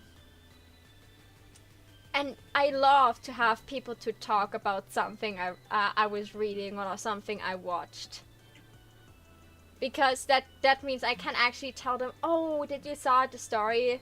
Did you saw this transformation in this last magical girl thing? And Amy's like, oh my god, yes, I loved it so much. I understand now why you loved it. Like, did you see the cat guy? The moment he took off his suit, he was hot. He had no right to be this hot, this absolute prick of a man. He was human, he was angel garbage. He had no right to be attractive. Amy should also know what I'm talking about right now. We recently watched the magical girl and the evil lieutenant used to be arch enemies. It is a very short, like only 12 episodes, each only 12 minutes long. That was scam of pure wholesome magical girl stuff. With it was like injecting syrup directly into my fucking brain. And then there was like, you had the one magical girl that was like more of a kudere, and then the other one was like, you know, it's tsundere on crack, because the only thing she said sometimes other thing, but most of the time the only way she communicated was by biting people, body slam them, and screaming, "Fuck you!" And it's cute when like a tiny girl is like fuck you, and instead I agree, it is cute when a tiny girl wants to fuck you. And the best thing, she was a magical girl, but instead of using her magical powers, she just put on some knuckles. Amy, are those things called knuckles you put over your fingers? Yes. And started punching the enemies. And turned it into a massacre. It's like, she was hilarious. Like, if I would have to cosplay someone, it would probably be her, but I like the light magical girl more. It's awful. On one hand, I want to run in a convention hall and scream "fuck you" at everyone by being. And on the other hand, I want to be the other magical girl, but I liked her outfit not as much. But even though it was pretty, like, those two need to be merged together, because I like the shape of the outfit from the "fuck you" girl, but I like the color scheme of the main magical girl, Byakuya. Gee, if only cosplay was something that you could customize yourself, huh? Yeah, but this is like such a niche show. Like, it's hard to even get the cosplay in general, so. Oh, Amy, I think this year, it should come out Pantheon Stocking with Garter Belts, like a new season. Finally, I think it was announced for this year. I was like freaking out in my server not too long ago because I found a trailer video. Finally. And I guess that finally gives me an excuse to watch part 1 then, I guess. I guess. You should. This has, you know, like, it is like when Family Guy and South Park would have met anime in the right, or maybe Hell of a Boss. It's maybe a better thing to compare it to. It's like Hell of a Boss level of like degenerate, like sometimes toilet humor with a little bit South Park mixed in, and the rest is anime. I like it a lot. I don't know how. The humor is pretty dark. I must say that. It's funny, it's fucked, and I love it. Yeah. So, and also I think this year, next year, should the second season of Gushing Over Magical come out. So my chance on getting Leopard's, aka Kiwi's, second magical form as a cosplay, and I don't have to hand tailor it myself, are getting higher. So Maho only wearing half an outfit, literally half an outfit, Oh no, we wouldn't want that. No, I want that. I love this outfit so much. It's so cool, and it should work. And I have the same, like proportions as Kiwi, so it makes sense. And Kiwi-chan is so cute. She's an absolute nutcase maniac. And I want her to make out with Utena. Like, I'm still surprised they haven't made out in season 1. I want them to make out. Like, everyone else got their lesbian moment, except the main lesbians I want. Damn it, anime, give us our fan service. Yeah. Okay. Before I keep on going on things I'm literally gushing over, and why these things are magical girls. Could I anything else you like watched recently, or like games you like recently tempered with?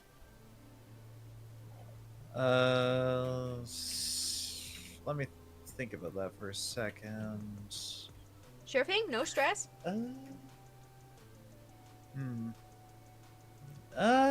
No, I've been trying to get back into some games, like Pokemon Legends Arceus. Been starting to play that again, so that's pretty fun. Are you excited for Legends ZA? Yeah, it looks like it's gonna be really good. I was really curious how they were gonna do that. It's like they've done the Arceus where they go back in time. It's like, all right, so like, how are you gonna do like back in time for another set of for another region? And then they come up with the well, it's not back in time. You see, it's in the future now. Which is I think a really interesting premise for just like to set up a series. It is. It's not always like, hey, these are all like origin stories. It's now these are all like alternate stories. These are different ways that you can explore the regions. I'll be very interested to see what they come up with for the next one. Same here.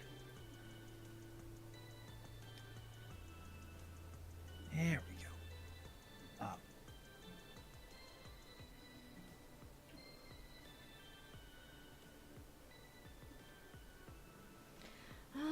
Amy, YouTube is mean to me again. What have they done now? Because today was talk show, so I uploaded for V-Bytes, I uploaded my clip yesterday already. I used the bald man clip I also had on TikTok because this one was better formatted. So you know how TikTok is not screaming this is copyright, and how Twitch is not screaming this is copyright? Well, YouTube does scream that Alien Stage is copyright. So now a page like showed me that I need to upload a different clip, or need to find a way to remove the music in the background, and it makes me a bit pissy because it was a really good clip. So now I'm trying to think if I just should re-record myself saying the exact same things, mute the video, and just like... What does the copyright actually say? Because there are 3 different types of copyright detection on YouTube. There is we have blocked this in all territories because of copyright. We have blocked it in some territories because of copyright, and we've detected copyright. It's blocked and has copyright next to it. That's what it says. It's a planned video, so it's not up yet. What do you think? Should I just like re-record what I said and just turn the video to mute? Yeah, I think if you can do it realistically enough, that's probably a way to go about it. Like, I guarantee you 90% of YouTube Shorts is not authentic anyway. You don't need to worry about that too much. Yeah, like, it just bothered me because this is a really funny clip, and I, like, did some working on it to have, like, some animated GIFs next to it to make it funny. Actually, how long is it? 2 minutes and something. 2 minutes and 5 or something. You can remove the YouTube has got a feature to just remove the music. Yeah, that like when I uploaded it and listened to it again, I noticed that the music was removed in the background every time I was not speaking, but you could still hear it when I was speaking. So I think they still have a problem with that. Like they automatically started to remove the music, what was weird to me. Hold on. Let me show you what I mean. I don't have it Go open into- right now because I'm streaming it. Paige just sent me a screenshot. That's how I know. I was just like, I wanted to look something up in my Discord server, and then I saw I got a message from Paige and was like, shit, did I do something?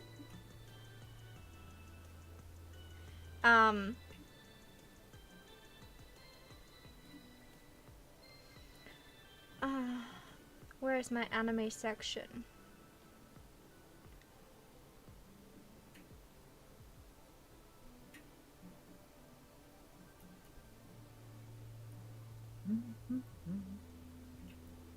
No, and for me it has like this red symbol that is like, you know, like the not stop sign symbol.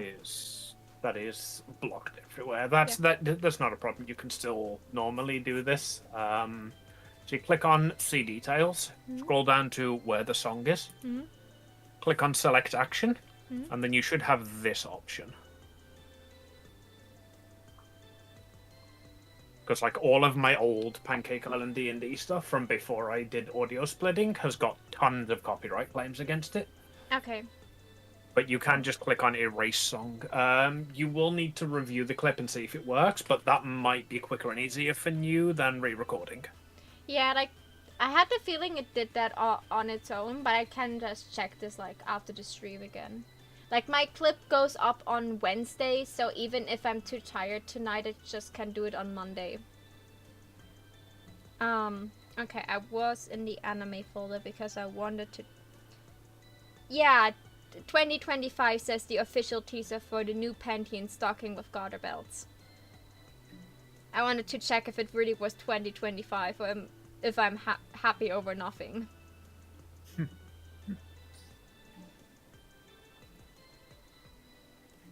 Thanks a lot, Amy. That's why I asked you, because I'm too stupid for that. Yeah, that is like one of the most disappointing things about animes announced. Is they're normally just like, yeah, it's coming next season in 2026. Yeah. Oh. Coming soon. Oh, preferably before the apocalypse. I think the Eminence and Shadow movie should be coming out this year too. I'm not so certain about that. Right now comes out Dr. Stone. I'm just waiting for this to be over so I can binge watch it, because I need to watch Dr. Stone with German dub. I tried to watch it with subtitles, but it's so complicated. It is such a good anime, but god, it's difficult to understand what they're rambling about when it's about science stuff. So I need that with German dub, so I just need to wait for it to be finished so I can just watch it dubbed. But I was so excited. I enjoyed Dr. Stone. I watched that like just before they dropped season 2, so I've not seen season 2 yet, but I'm excited to watch the next season of that.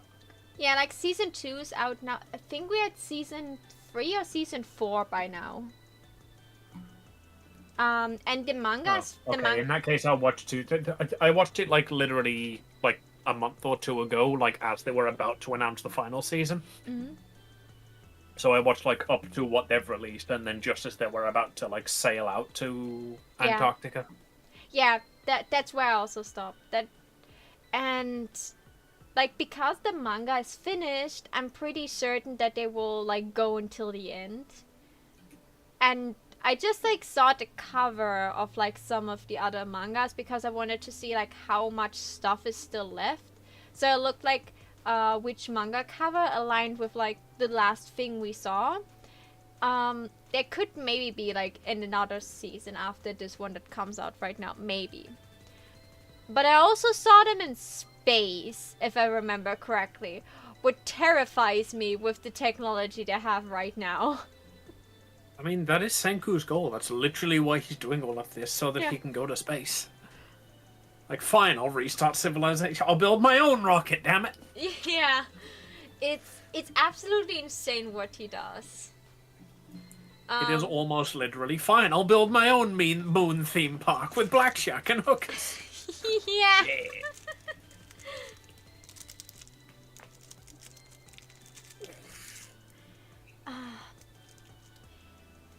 This, like, last year and this year we got, like, anime fans ate really good. We got some really good stuff that came out. Speaking of last year, I still need to catch up on Spy Family. You should. I need to as well. I must say, the Operation White, this movie was good. I watched it in the cinema. I literally got a card from the cinema that they were handing out because Crunchyroll partners up with some with cinemas to show anime. They don't show a lot, like, and mostly only for like a couple days. That's why I sadly missed the Boy and the Heron, because they don't announce that too. That's the next problem. They rarely announce the anime movies. They announced the Blue Lock movie. We all know how Blue Lock Season 2 looked like, and I was not interested in the Blue Lock movie. There is the lesbian anime that I wanted to watch, but I was out for too long that I forgot half of the storyline, and my mom has not watched a single episode, so I didn't want her to sit in a movie that was like about like lesbian Sherlock Holmes spy action. It's a really good anime, like it's literally. I'm sorry, did you not say lesbian Sherlock Holmes spy anime? Yeah, it's a really good And anime. that wasn't enough for her? Maho, I think you need a new mother. No, she would have watched it. She would have watched it, but we didn't have enough time to binge the entire anime before we could go to the movies, because again, they only showed the movies like twice. I'm looking for. I have my eyes out in September this year.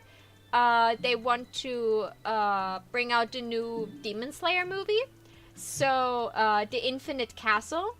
So I may, try to finish all of Demon Slayer that is out by now, and then try to watch the movie with my mom if they show it, because that could be a really cool movie.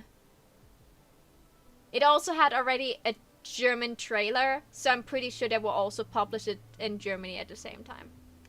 So, but yeah, the Operation White film was really cool and funny. The poop god was certainly a thing that I didn't expect. I'm sorry, I must not have heard you. The poop god scene. No, it's happening again. You're getting this weird Discord interference. It sounds like you're saying poop god. I will not explain any further. Watch the Operation White movie after you caught up with the series, because it's it is a very good movie. The poop god scene was certainly something.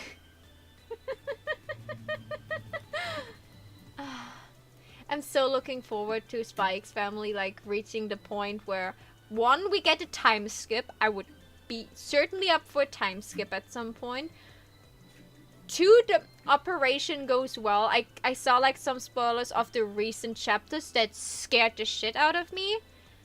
Because, Damien's father, Mr. Desmond, his wife said that that Mr. Desmond can read minds, and I hope she called him an alien and said he can read minds, and I'm hoping she didn't mean that literally, because otherwise this man knows exactly what Lloyd thinks, because they stood in front of each other, and Lloyd has a lot of things in his mind going on most of the time.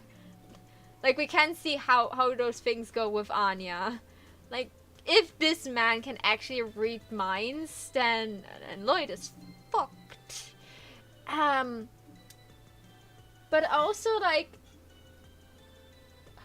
in one of the recent chapters we saw something about Anya's mother. that was so traumatizing when I saw it. It was such a cute scene. It didn't need like any like text to it. Just the scene itself. If I see that animated, I will start to cry. I just hope they finally reveal what happened to Anya. I hope Lloyd will find out at some point because he has to protect his baby girl. And I want him and Yoru to have an actual relationship and not a fake one. They're getting so close most of the time. Like the... Congratulations, you just listed everything that everybody wants out of Spike's family. Yeah. No. The last thing I want is a spin-off series that plays after everything is over, where Anya is an adult and is together with Damien. And they have like this very funny like relationship because she's a mind reader. I want that. Also, Anya gets a couple new suitors that Damien has to compete with. By just being Anya. They all had the rose tinted glasses like Damien on apparently, and they didn't saw Anya making her weird faces and thought Anya was so charming and cool. So this girl is building her harem right now. Oh man, her harem arc is wild. Yeah. That's why, like, I hope they will, like, making soon a new season. I need all of this animated. I need that in my life. The animation is so good.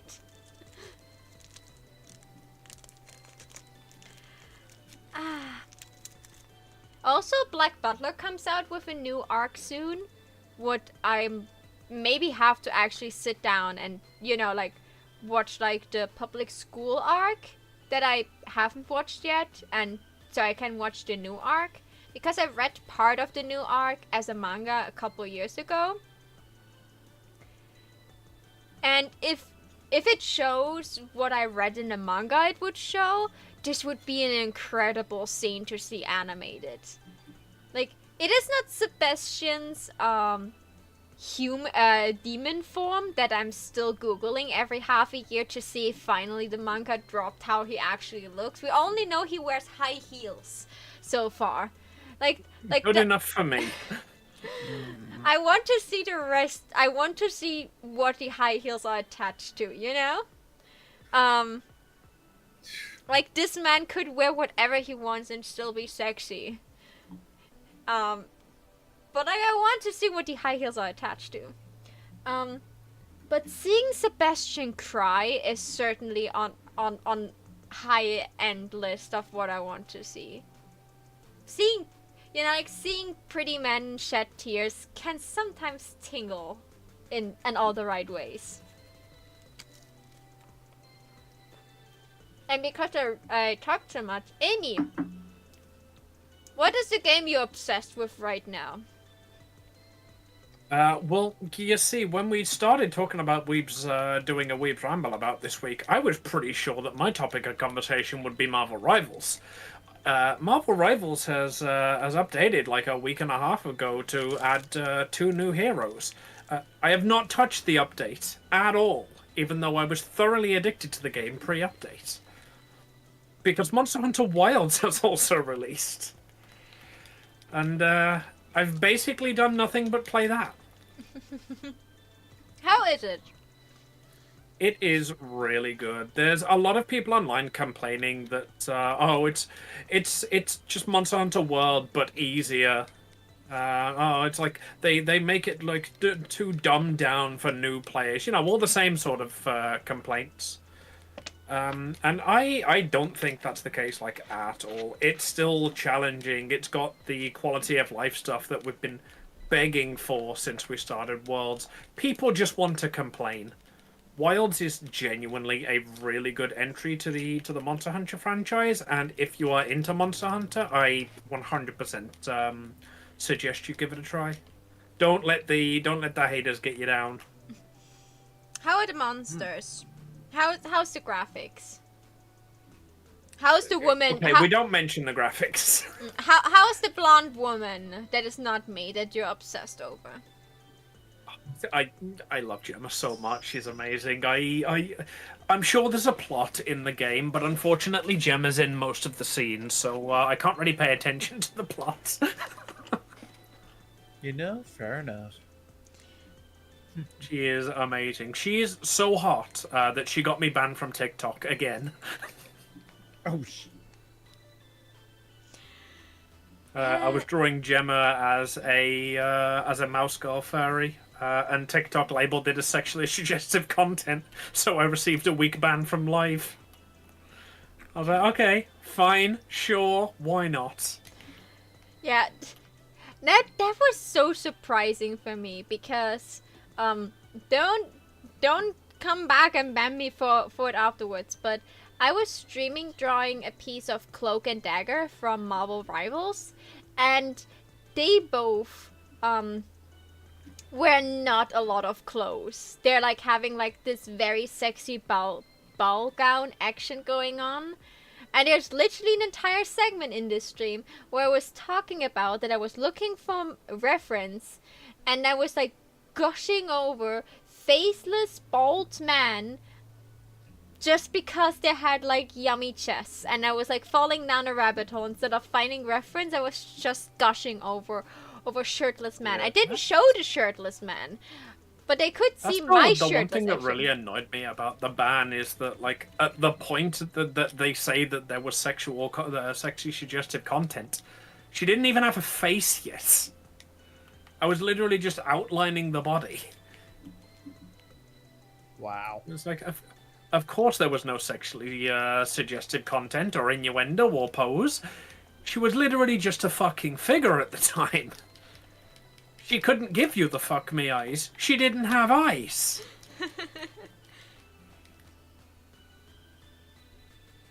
She was basically not but a mannequin.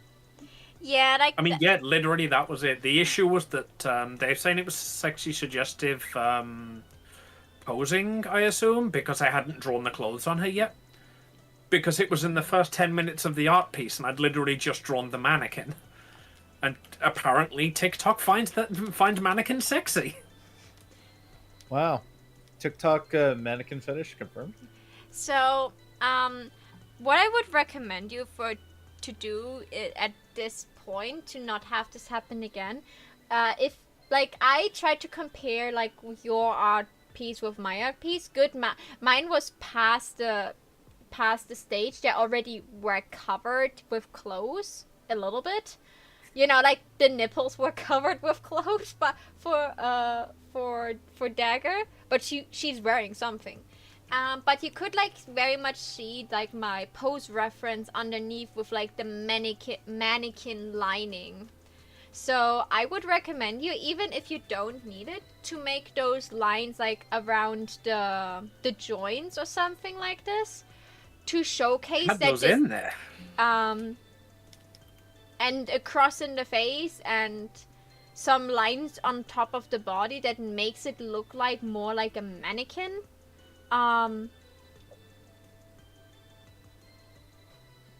Maybe, Yeah, I think or that's- just I think that's part of the issue is that, like, when I draw, like, I don't generally use pose reference. mannequins. Mannequins or references to trace. I just eyeball it. Yeah, sorry, And, I'm not good at unfortunately, eyeballing. That seems to be biting me in the ass. Oh no, there's absolutely nothing wrong with doing it that way. It's just I don't do it myself. The only thing I could maybe recommend you to do is, depending on how long you take for just like make the base pose. Instead of start the multi-streaming after you have the base pose done and you start drawing the clothes on it, so it's not looking sexy anymore. Yeah, I think that's possibly what I'm going to have to do. Like, I already start the multi-streaming halfway in because I do my starting soon. Mm-hmm. And nobody's going to scroll past a TikTok video and wait there for 10 minutes to see what I'm going to do. Mm-hmm. So, like, I already start that at the start point of the stream. I might just have to start doing it after they have clothes, you know? Yeah, the other thing you could do is, depending on what you want to stream, like for example, the chibis you do, you can start from the beginning because they're chibis. That you only do that when you have like full body like artwork that would be suggestive in any way. Yeah, Or if I draw chibis and get fucking banned from TikTok for sexually suggestive content, then 100% we need to review TikTok's content policy. yeah. Because if you consider fucking childlike proportions sexualized content, then that's a problem with you, my man. Yeah. With a little bit of luck, they maybe like review your thing again, and see Yeah, that. I emailed them, but it was on like Friday evening, so I assume nobody's in the office right now. Yeah, you can That's what I'm probably. hoping, at least. So you can probably expect something around Monday or Tuesday. With it, it What I'm expecting is a response to come in like a day before my multi-stream ban is just naturally about to end, and they're like, no, yeah, you're right. This isn't sexually suggestive content. We're sorry, you've been unbanned. yeah, like, but this is Which, still. to be fair, would still be a win because then, like, I don't have a history of ban on my account if they repeal it. Yeah. Now that I have figured out how to do the split audio, talking about like the multi-streaming thing. Blood was so nice and sent me a clip he made from Nux because he or someone else asked Nux what is the best way to stream and what to stream where. He said, okay, the only reason you should stream on Kick if Kick is coming to you and pays you money to stream there. That's the only reason to be there. Otherwise, this platform has no sense to go there on your own. If Kick comes to you and hands you a stack of money, you don't ask questions. Was his words. It's Also, hi, funny Eden. because that's basically the only reason anybody streams on Kick is because Kick pay them to. Yeah, but oh no, she's not talking about Nux again. Okay. The second thing he was if you don't want to like edit your streams and just upload them the way they are, like without any heavy editing, you should definitely stream on YouTube. Because like if you upload a slightly like edited stream on YouTube and then like upload another thing again, it will not do as good as like other things. But you have to be very cautious with the guideline stuff. If you're okay with that, stream on YouTube. If you don't really want to get like in trouble for copyrighted stuff because you want to react to things, stream on Twitch, because even though Twitch maybe like mute a section in your stream, you will probably still not get in trouble for it. So you can just literally react to anything.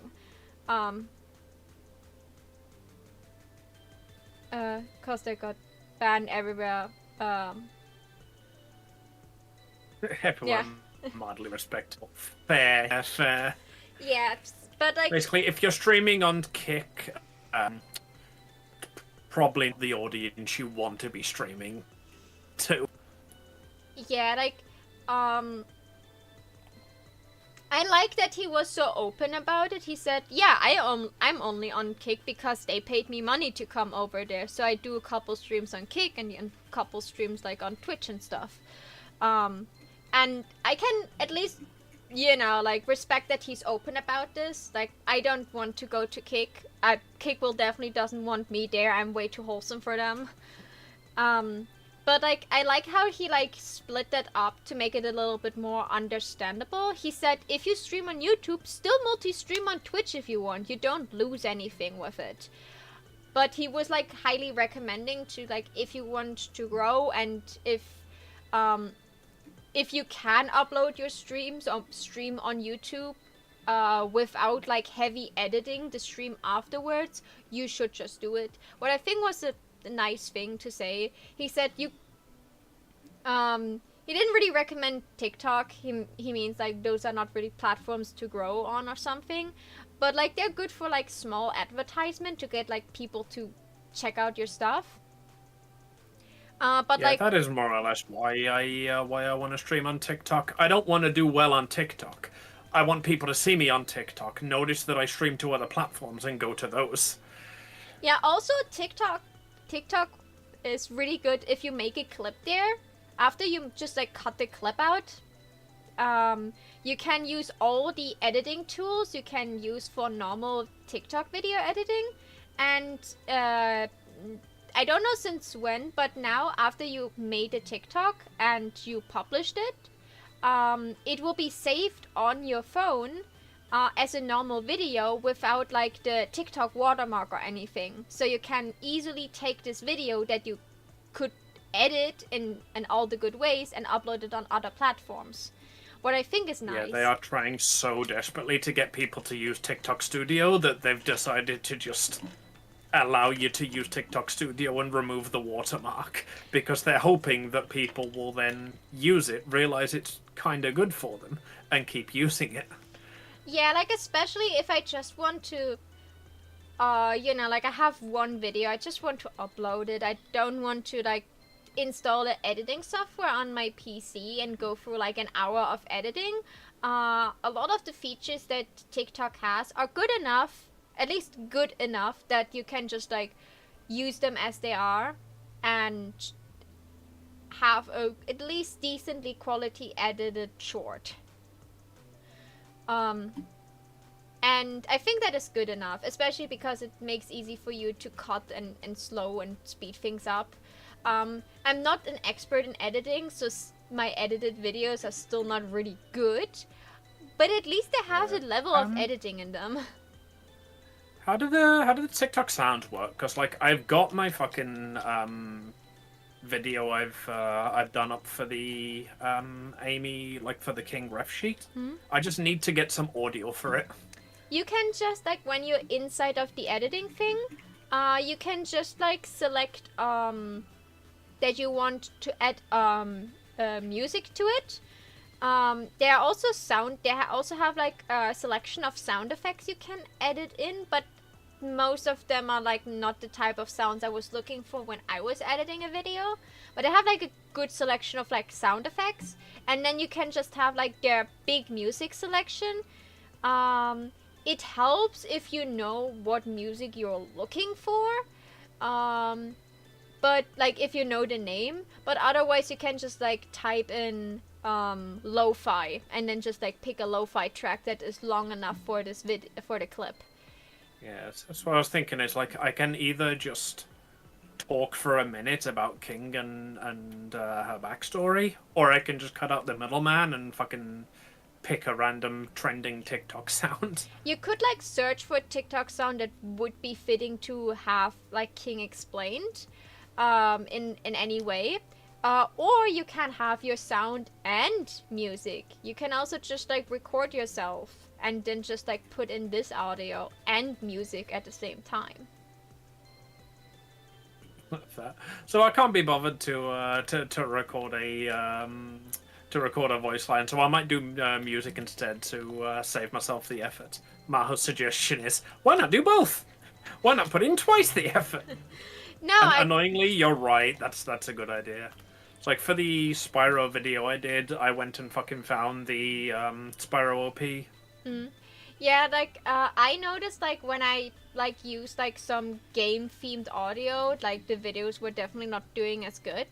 Come in contrary to the videos where I actually tried to find like some audio that is like popular. That's why you should always like take a look like how often this audio was used.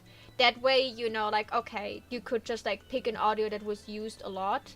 You can also just like type in the search bar artist trend or something like this, and then it recommends you a couple of videos at the top where you can just like play the video to hear what sound they used.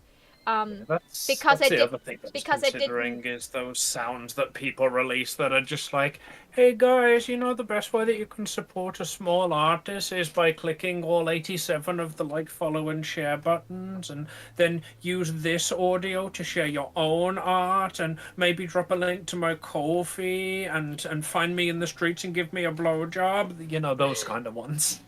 Yeah, I maybe... So, those trending ones. I never used any of these. One that is maybe funny that sounds less like begging is oh no, why is everyone saying that like everyone is has their shop in America? like there's so much shipping. Oh no. And then this audience like, no, I'm from Belgium, but everyone like types in like in text like where they're from, so it could be like, no, I'm from Germany. So to show people, hey, I'm not from America. If you're in Europe, your shipping will definitely not be as hardcore as like getting it from America. That sounds less like begging. Because some people say you should not make too much begging content. And I must admit, I don't mind seeing it from time to time. But like, there was one artist, she was really struggling, especially when the TikTok ban was about to happen. And she was scared for her livelihood. So like, all her posts were like this beggy kind of content. And I must say that even though I understand how distressed she was, it got annoying at some point because I understood her situation, but there was nothing I could do in the situation, really, and I enjoyed watching her like assembling like her jewelry, but the sound that was playing in the background was just her like begging, and it was like, I understand this is hard for you, but like, if TikTok is the only platform you ever use to advertise yourself, that is also not the right way to go forward with it. Especially as a small business owner.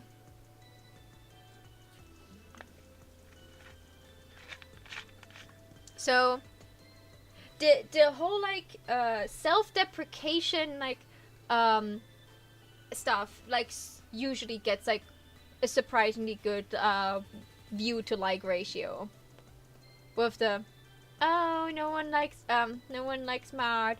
Oh my god, 5 views, yay! And then you just show like the recent artwork you worked on. People are usually like pretty nice in the comment section there. I run out of art I can showcase like this. Yeah. Because I always like showcase a couple of artworks because I didn't want to show just one. And I get recommended stuff like this on TikTok too, and then I see what they showed, and I'm like, god damn it. And you're posting, you only get 5 views with like your 10,000 likes on this artwork because it's stunning AF. I'm not jealous, but I'm jealous, you know? Social media is hard. Growing is even harder. And you know, like figuring out what to do without overworking yourself is almost impossible. But you know, I'm treating social media like cooking pasta. I take a handful, I throw it at a wall and see what sticks. Fair. I should clip that. You should clip that. Social media tips with Monochrome Joker. Alright, so what you want to do is boil the kettle. Oh, I definitely have to sit down soon and like finish some commissions. Instructions unclear. I now have a boiling melted kettle. Help. Do you know the meme of the cold tea thing on Tumblr? Oh yeah. I Fucking remember wait, that. y'all have been boiling your kettles? No, just put the cup on the stove on medium heat. What the fuck? Gendered stove do you have that you can just put the cup on it? Does not one of you like but put it in the microwave? Does none of you own the kettle? One of the favorite things I ever read online. I should like some artist and Artist Alley told me I should have a Tumblr account. That's the thing I'm missing. The only thing I'm scared of Tumblr. I never understood Tumblr. Then Tumblr went down, and then Tumblr emerged again. Tumblr went down, by the way, because it was banning all like not safe for work stuff, and there was like a big majority that made out Tumblr. So after they just banned all of this, and they made some shady business with some other companies at the side. I don't know exactly what happened. I just heard of people be like, oh no, my Tumblr, no, Tumblr's going down. Now I have to move to Twitter. And then Twitter like went down the dark path, and Tumblr just emerged again and be like, don't worry, my children, I will welcome you back in my arms. I will allow you to not say for work stuff now, but now we have a filter for it. He just came back like, hello, mother. Yeah. The thing is, I never understood how Tumblr worked. Because when I was searching for a post, it was almost impossible. It was like a maze to find like comic pages on Tumblr that were, if they were not connected with like a link that like immediately gets you to the previous and next page. If that was not the case, searching for a Tumblr account to find like the next page of a comic or a fan art you saw like on Google and you clicked on it, and then you have to go through 20 pages of this Tumblr account until you find this fan art again to actually look at it. Like, I don't know. I never understood Tumblr. I don't like that you have to repost something to react to it or something like this. Like, what does Tumblr want me to do? Because I certainly don't understood the assignment, and that's why I'm scared to use it. Yeah, I think Tumblr was in that age of the internet where I wasn't on the internet. Yeah, same. It was both before and after my time. Yeah. Like, surprisingly enough, my first introduction to meme culture I got was in uni when someone showed me 4chan. That's my first introduction to meme culture was ICANN has cheeseburger. Way back in the days where lolcats were the new thing. God, I remember the original memes. YouTube poops. Oh yeah, YouTube poop. That was also a thing. I could never get into YouTube poops. That was never my kind of humor. YouTube Fair poops was enough. very much the start of the, hey, this is loud, therefore it's funny kind of generation. Yeah, but there were some that were actually genuinely funny. Like, went out of their way to be, like, really silly and crude without being just loud, like, ah! Well, yeah, if you dig through a pile of shit, you're gonna find a chunk of sweet corn eventually. The other thing that I completely missed, that I just like know it existed because there are YouTube videos about it, that like just are re-uploads, are Vine. What was Vine all about? Like, was it like I heard it, like someone Vine described was the TikTok but square, basically. Yeah, like And then Vine went down because nobody used it, and TikTok went, okay, so there's a gap on the market for mobile videos, you say. And I don't know what happened, but TikTok took Vine and made it popular. yeah, because like I certainly like had a phase where I just watched Vine compilations that were like themed after like certain like characters. In my case, it was Undertale characters, because I thought they were funny. There was certainly an age that I was in, and I was way too old for, to actually have this phase. Like I stayed away from the internet most of my teenage years. I like every time I heard like a new slang word at school, when I went home, I googled in the Urban Dictionary what those words meant. Like there was like thing in the English space should have been to it was called a pedo bear, which was just like a weird bear that was like popping up. Yeah. Pedo Bear was like the original version of the fucking FBI get down meme. Yeah, so It really was. So, and I just heard people reference this, and back then I was watching exactly two YouTube channels. That was it. I didn't really watch any YouTube aside from that. And I heard this YouTuber say this, so I had to Google what it was because I also heard it at school. Like, I didn't know what a troll was, so I had to Google what a troll is. So like that was like majority of my teenage years because I didn't understood teenage language and I just stayed away from it. And then when I was like 16, 17, I got into Undertale by pure coincidence. And after that I actually started to interact with internet culture. I started you got into Undertale and you haven't shut up since. Could I? You like Undertale too, right?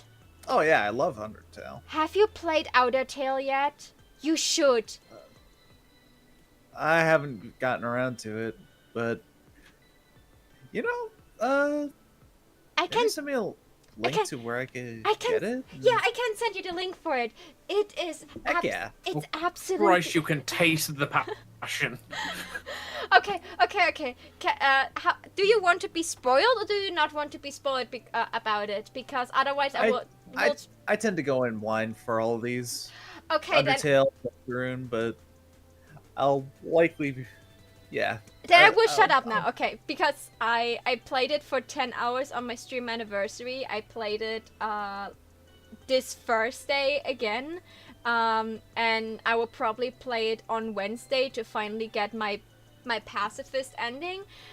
And I was foaming on the mouth with the level of detail and love and the mix up in stories and mixed up like the whole like battle system is like the same but way more intricate now and no, I cannot say that because this is a big spoiler, but oh my god, I loved it so much. I was like so shocked and so angry because I was so hard. It's a very, very good fan game, is what she's trying to say. Understandable. You know, I've been having my eye on a little something as well, Undertale related. Ooh. That I've been trying to look forward to. Where was the link? Either way, it's basically just like a big like Undertale mod where it's like, yeah, you get to play with other people and stuff, and I saw get to play all these different modes and I think I saw like a video about version this. of like a multiplayer Undertale. Yeah, it was like something seems Undertale interesting. Plus. Ooh, actually, I think there's a pretty close link. There's also someone that works on a mod where you can switch, like they did like they redid like all the animations in Undertale, to be more bouncy. Like they reanimated everything and made like new sprites. Now it's more bouncy, and you can just switch between like the normal Undertale fighting system or the Deltarune fighting system. Yeah, it was some. That was definitely one of the things. Yeah, there was a Deltarune mode for Undertale. Yeah, in it, or will be. Looking forward to. Oh shit! Sorry, I switched back to Me too. I game love mode to see myself getting shot. I mean, I'm getting shot at by laser guns. Of course, I'm going to say, "Oh shit."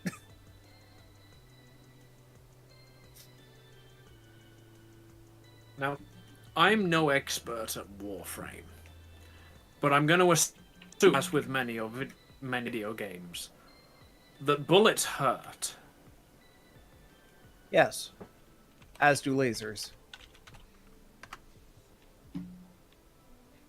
Then I think my professional recommendation is to stop doing that. Just stop letting it happen. Yeah. How Josh always tells me, get good. Get good indeed. El Bozo. What does El Bozo mean? Am I too much out of the loop again? Like I know what gooning is. I know I know what Riz is. I also know what skibbity more or less means. More or less. I know I can There just it throw is. this in. This is a disclaimer. This is what I have picked up entirely from context and assumption, so it may be wrong. But to take an L is to lose, and a bozo is just an insult. I found it. So L bozo is you lost, moron. Ah! I found it. Undertale Plus. That's what it Undertale. was. Yeah, I heard about that one. I sent it the link for Outer Tale. This Yes, is I the see that. yeah, the Undertale Plus. I noticed trailer video. I actually watched exactly that video, I think. Undertale Outer Tale is, they said in the description, I think. Yeah, they say it in description. If you're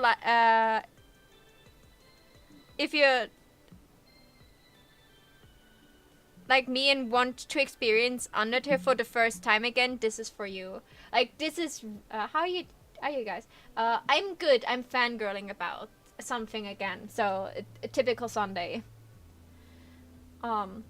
It's what we're here for. I'm also on YouTube right now with the worst screen format that you can have for YouTube streams, but people have to suck it up. Sorry, guys. I will work on it to make it better at some point. But today is not the day for this. But yeah, like it is Undertale in space, but it's also like if you just think it's like a reskin, you are in for a loop. This is definitely a game that you should try to find every key for every locked door, because the lore inside there is insanely good written. They had like multiple people that were writing lore and like story for this game, and there are so many like good hints on like sometimes just like mentionings of things that the Undertale community more or less knows, but also things you know, like that are just like barely canon.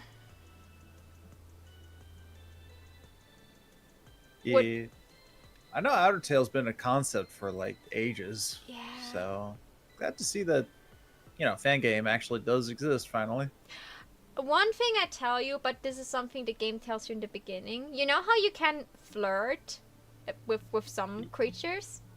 Yeah. So in Outer Tale, you can flirt with everything, and it tells Yes. it tells you in the begin, like if you flirt with someone and you succeeded, they have like a little purple heart, and they literally tell you in the beginning that that you become a legend if you flirt with every monster in the underground. So at least every species of monster. So there's like this challenge to flirt with every monster in Outer Tale. I tried it. I missed Shiren. I messed up with Shiren. I forgot to flirt with her, and she's like a one-time encounter, so I didn't got that.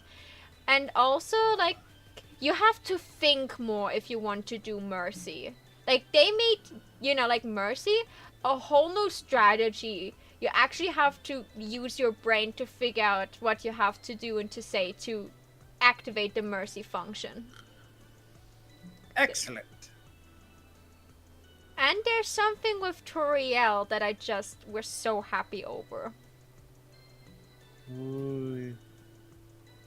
And I think I remembered correctly that you like Toriel. Oh yeah, I'll wholeheartedly admit I am a Toriel sim. So I'm pretty sure you hated it every time you left the ruins and you could never call Toriel again, right? Yeah. Well, you don't have this problem with this game. Yay. I mean, you don't have this problem with this game. I don't know if that's a thing in the main thing or if you just looked into it because you played Kara and made the right choices. That did seem very situational. No, if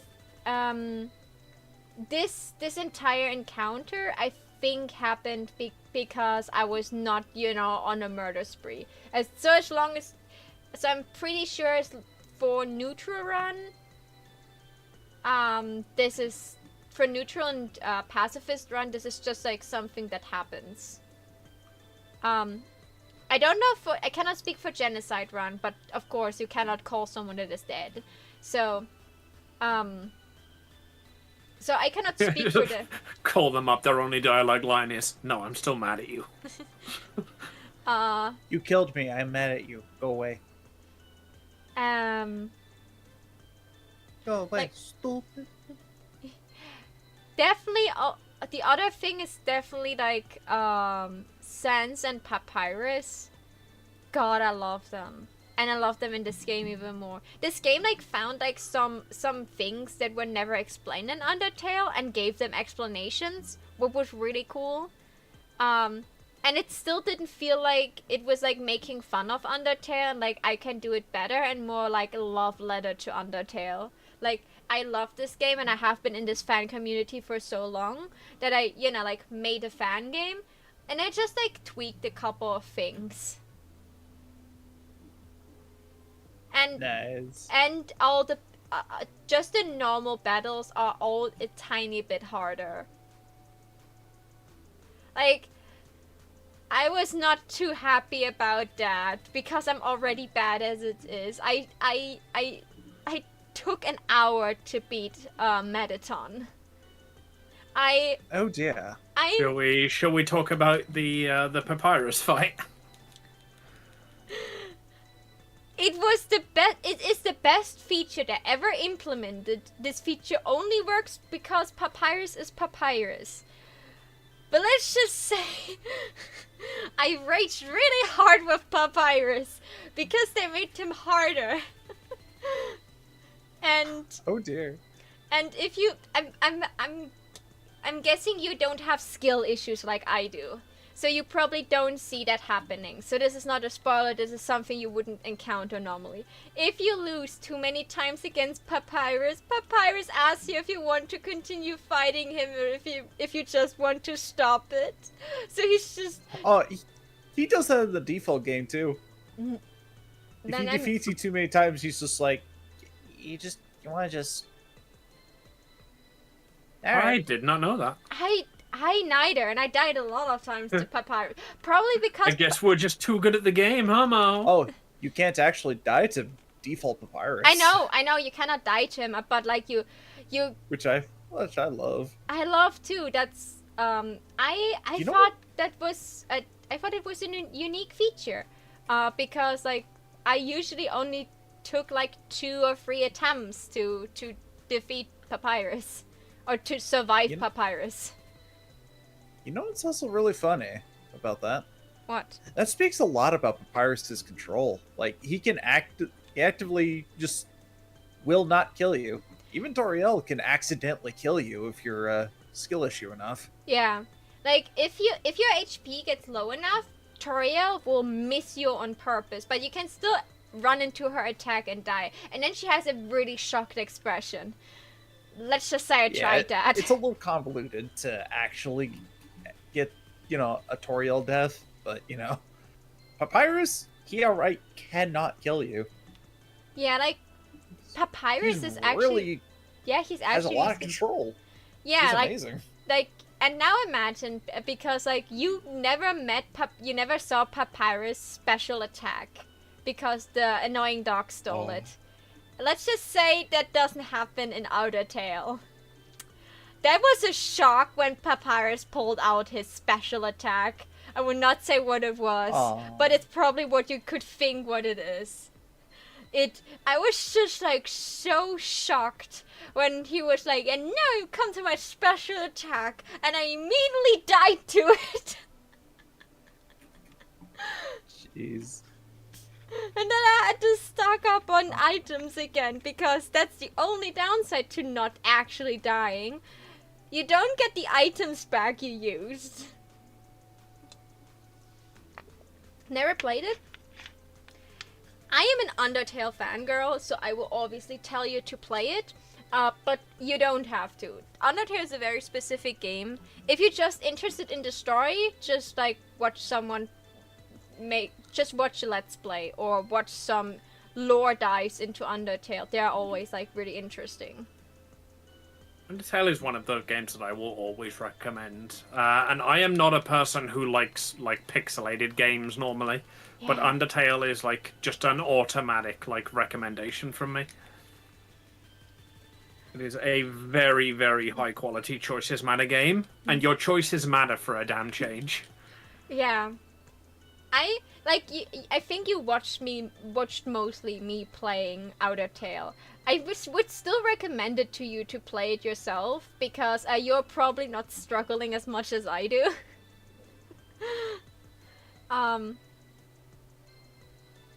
And I'm pretty sure you would want the achievement of, you know, the legend that flirted with everyone.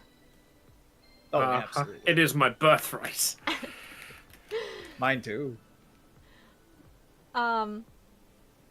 It is so interesting, especially because all the areas look different too. Like, even the entire mapping is differently.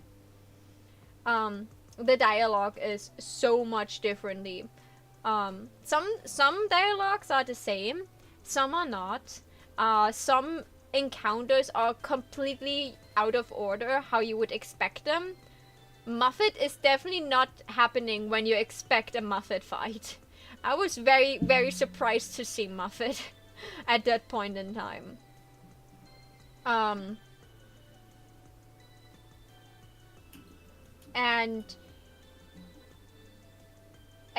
Chara. Let's just say Chara.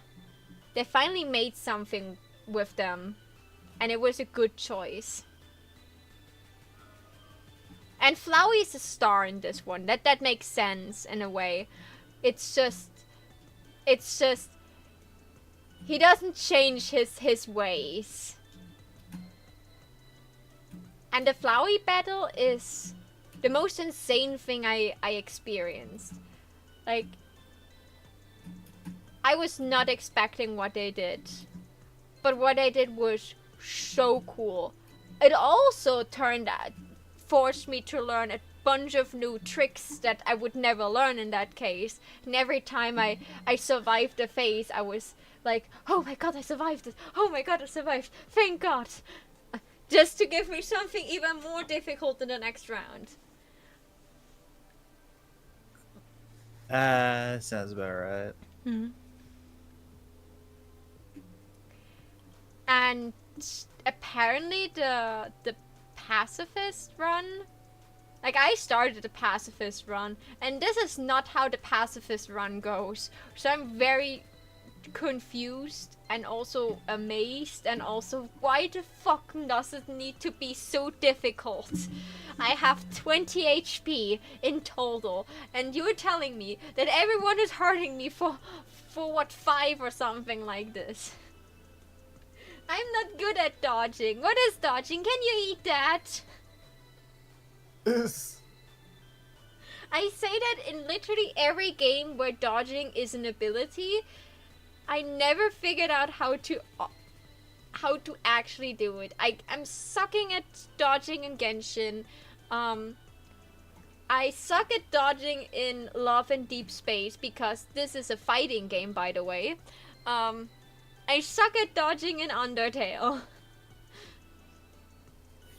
There is a reason why I should technically only play visual novels and maybe puzzle games without time incentives. I'm just not the good. The entire gameplay of Undertale is dodging. Yeah. That's it. That's the whole thing. Yeah, and you saw how much I suck at it. You watched me fail over and over again. I didn't do that to be entertaining or because I was tired. It's because I'm not getting better at this game, no matter how often I play it. But you were entertaining, so, you know, win-win. That's like my biggest problem with Undertale and Deltarune. I like those games a lot. But usually you see like an improvement curve when someone plays something over and over again. I have a flat line. would associate it with my how I'm improving. I played Undertale like 7 or 8 times in total. I didn't improve. I played certain battles so many times that I knew exactly the pattern, and I still didn't manage to dodge in an eloquent way to proceed. There are 2 secret bosses in Deltarune. Both of them I tried to beat in 2 hours. Like, I just sat down after I was done and just tried to beat the secret boss. I gave myself 2 hours to try. Both of them, I didn't manage to get to the end. That speaks a language that I don't like. Because every time someone tells me to get good, I know that if I try to, I won't. Get good. Bold of you to assume that's a choice I can make. Yeah. Like, there are games out there I would love to play, but I don't really play them because I know that I would not improve a lot in them. Like, that's why I was surprised that I got better in Fortnite, because I certainly didn't expect that I would show any signs of improvement. I still... If you do anything often enough, you get better at it. Except it's like controller, you know, like Undertale-like games. Like, that's why I'm scared to play roguelike games, because aren't they all about dodging? I like bullet hell games. Like, are those is Vampire Survivor a bullet hell game, or what is it? I think bullet. Vampire Survivor is Hololive. Holocure. I know. That's why I asked what type of game that is. Oh, I see. I believe it is bullet hell roguelite. Yeah. So. Yeah, because like Toho games are like bullet hell.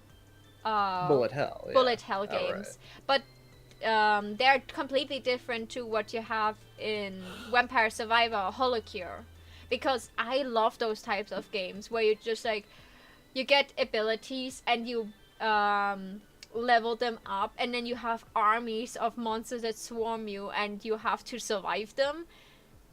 I like that, because if you slightly, you know, like know what to do, and you have like your preferred like weapons of choice that you know work with the way you play, you don't need too much skill to survive those games.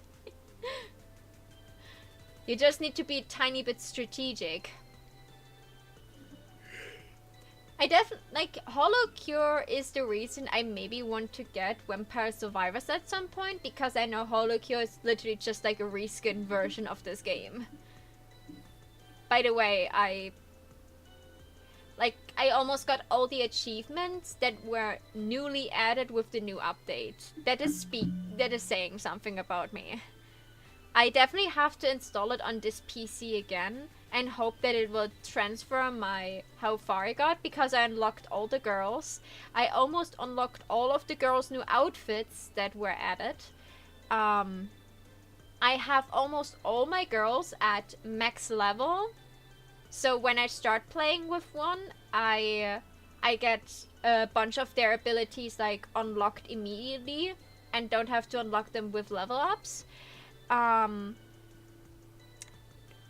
the 3 new mini games they added were cool, but also one is like similar to this like Get Up, or what the guy in the kettle game. It's similar to that. Get Up, the guy in the kettle. Don't you know which game I mean? No, not many of my games have guys in kettles. Get over it. Getting over it? Yeah, getting over it. Ah, right, I see. Yeah. So it's similar to that one, but in 2D. And instead of holding onto a ledge, you have to like jump with not too much, but not too little force, and then be sure you don't bounce too much. It's a swap game, basically. It's incredibly difficult. I didn't got anywhere there. And then they added a casino. Let's just say I don't have luck with casino games, so I didn't make much coins there. And the last one is like where you have to gather materials and then like do some smithing with them to build some stuff to get some boost here and there. But like you have like those sliders that go from left to right over and over again, and then you have the small area where you have to press space in the right at the right time to get it. Standard mobile minigame 14, got it. But it's so fast that it's so hard to hit. That means you have to do it a lot. So I can only play that for like a couple minutes before I don't want to play this anymore. Also, there's this fishing mini game that is in there for a while now, where you have like like how rhythm games, you have to press the arrow keys in a certain order. I'm not good at that, and that is the fishing game. I still need the achievement to get every fish at least once, and I still need another fishing rod I need to unlock. And to unlock this, I have to fish so many fish to get the coins I need. Because they are not normal currency that I can just use, that I get while playing the normal game. So I have to play the fishing game to get a new fishing rod. And it has way too many zeros attached. I think like over 2 million points or something like this I need.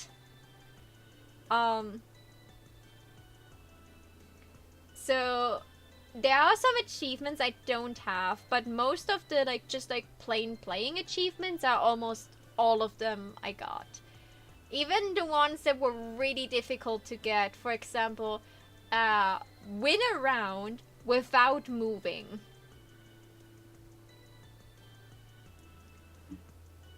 So you needed a character that could tank attacks. You had to expand the pickup radius because you could not move, and you just had to hope that if you defeat a big boss, the present that they drop with some item inside was dropped directly on top of you. Also, the smithing, you could not do smithing in the game to just merge some items to get special items. Thank God, with the normal cast, I could not do it. But then, after the second update, they added a VTuber that got a special ability that when she doesn't move, after a couple seconds, she starts a sleeping mode. And everyone that gets close to her gets slowed down. And she would still do the standard attacking, and she would slowly heal when she's not moving. And with her, it was possible to do a not move run, because you have to survive for 30 minutes without moving. And that is absolute hell. I never want to do that ever again.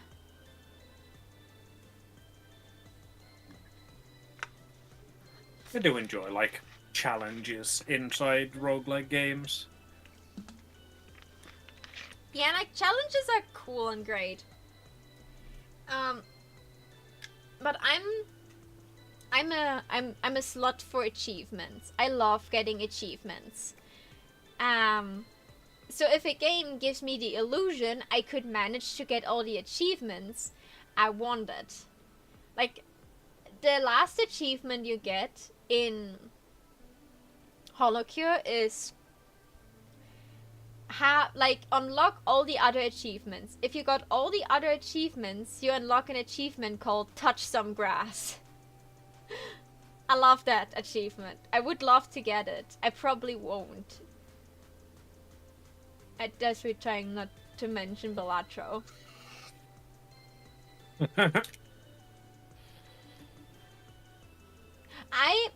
To be fair, I was sorry for you, but I must admit, when I saw that you got banned for gambling while playing Balatro, I had to laugh. That was just hilarious in the moment, because that was the sort of thing that I knew, like, a bot had come along, detected a fucking playing card, and banned for gambling. I knew that, like, as soon as a human looked at it, it would instantly be appealed. But I just find that fucking hilarious. Me too. I just saw the notification and I started laughing and I explained it to my mom. My mom said I was stupid. I was like, yeah, I know, but it's also funny. Balatro is a kind of game I should probably be into, especially for my channel branding. But also, I don't know. Like every time I see you play I would it, recommend you give it a try. It's one of those games that I didn't think I'd enjoy initially, but so many people told me to play it that I eventually played it. And it like, looks I so genuinely, it's a fun game. complicated. I make it look complicated because I'm playing on the highest difficulty, and I immediately know instantly what all jokers do because I've been playing for so long. I see. When you first play it, it's a lot less complicated than that. Okay. I will see when I have like, like if in my schedule again, like a free space again where I have the feeling I could fit in like a different game than I usually play. Like I have so many games I still want to play. Like after I'm done with Outer Tale, I may start Stray because it's a kiddie game. I will definitely leave in like my art streams the Love and Deep Space break. And sometimes like try to like if people want to see me first over things, I can like like watch some cards I couldn't get like YouTube videos for it to get like some first videos for TikTok. TikTok love the first videos where you completely lose it. Apparently they fucking don't. Apparently thirst gets you banned. A female first is apparently okay. Like there's like this one VTuber guy that has like really cute, like an innocent, like you could see that he was more of the innocent type, and you could see how his chat was slowly ruining him. And then they got him to react to Love and Deep Space, and it's just like really funny how he is absolutely cute and also a little bit like turns a little bit thirsty and also a little bit possessive, like no, this is not your husband, it's mine, he belongs to me. And it was just really cute. Like through him I learned that Love and Deep Space could be something interesting. I don't know if people want me to become like gibberish thirsty. I'm already gibberish enough. Like when I listen to myself talk sometimes I realize that I notice that this is my second language and I sometimes don't know what I'm talking about or how to talk. I have this That's marketable. Don't worry about that. I have the same problem in German. Like my mom sometimes giggles when I start to talk about something and I say the same word over and over again. Like for example, technically. And I explain something in its entirety and I say like 20 times the word technically or something like, or a similar word. And then she's just like, and says the word again. It makes a little bit fun of me. Like, I'm sorry, okay?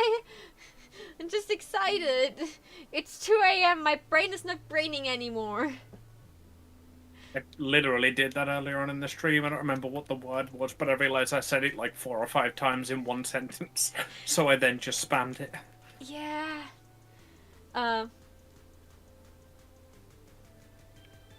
She's a freak. Yeah, I'm a freak. Or when my brain has real life buffering and I say a word like almost like stuttering. I say a word like over and over again until my brain like caught up to what I wanted to say. I don't know if you would call it a locopeda. It, a doctor that helps you with when you have problems speaking. I don't know what they're called in English. Speaking? Yeah. We have seeing guide dogs. They're just called assistance dogs or guide dogs, Not depending dogs, on what doctors. Doctors that help you. Optician.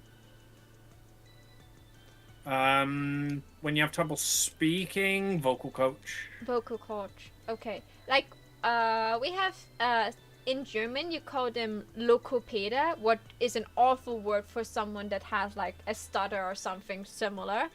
But this is like a doctor you go to, and they do, like, speaking exercises, thinking exercises, and calming down exercises with you to deal with, like, problems in speaking. And when I was in kindergarten, I stuttered in a weird way. Like, I was repeating the same word over and over again, and this like, to this day I still remember what she said, because my mom also explained it to me. She said, I'm thinking faster than I can speak, so my brain and my mouth cannot comprehend what I want to say, so I will repeat the same thing over and over again, because my brain now has to deal with that it has to go back for me to comprehend what I wanted to say. And the exercise I have to do, and you maybe caught me doing it sometimes, is to stop speaking and then slowly counting. That way I can, like, give my brain time to rethink what I wanted to say, and then I can continue speaking without the stutter. I have it good under control, but I noticed, like, especially, like, after I got my burnout and stuff, and, like, things are stressing me, or when I get, like, super excited over something, it still happens. And especially now that I speak a second language, and my brain has to think in a different language, it can just happen that my brain buffers. Because I know what I want to say, but I also don't know what I want to say. And my brain just cannot get to the point I want to reach. And I think it's kinda, it's a little bit annoying for me, because I have the feeling I repeat myself a lot, and I sound annoying, and people have a hard time to understand what I say, because,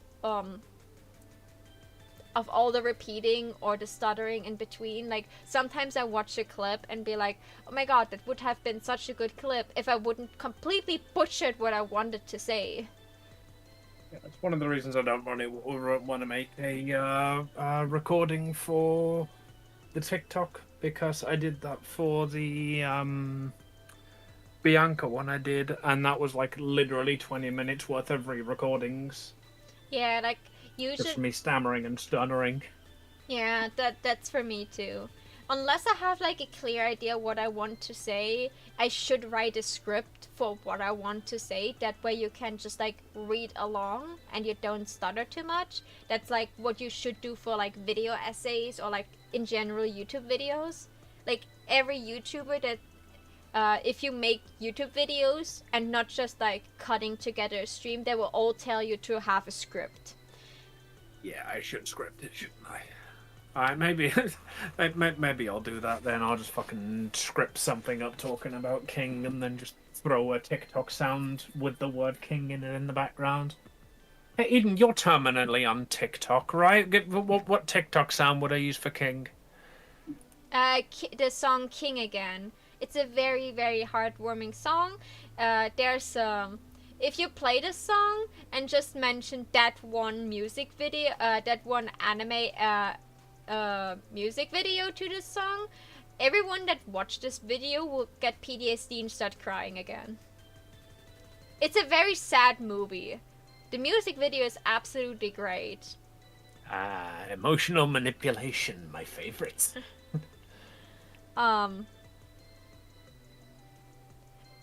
Like, someone found, posted a clip from this music video on TikTok, and was like, I just remembered this again, and now I don't want to be the only one traumatized. This movie is the reason I hate children. I hate them so much, and I want my own.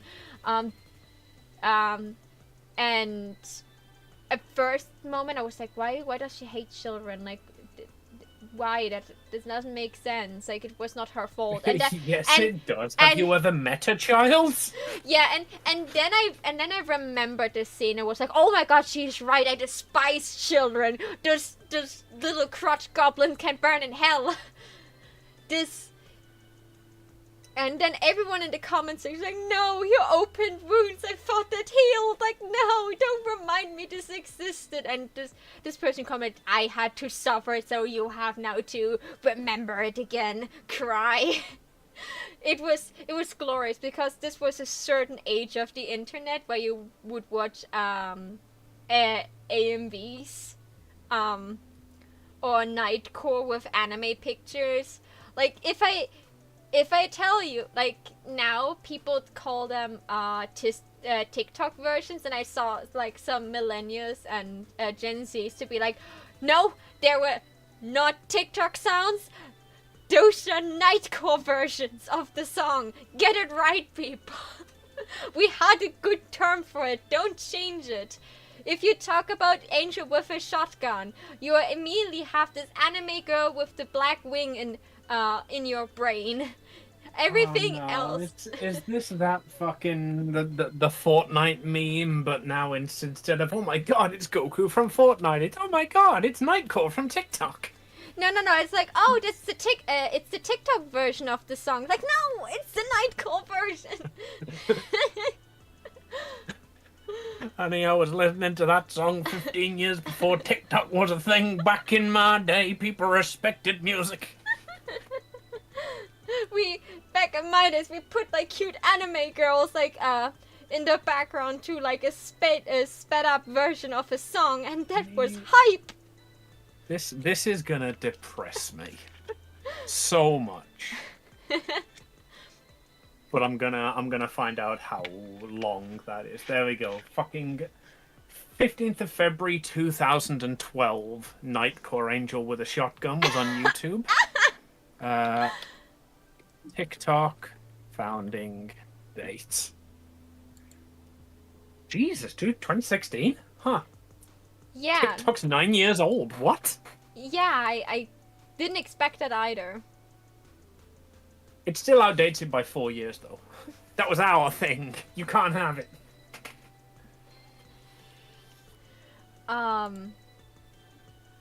It is just that, but like, I think the song is called King, or King Again. You should probably find it relatively easy.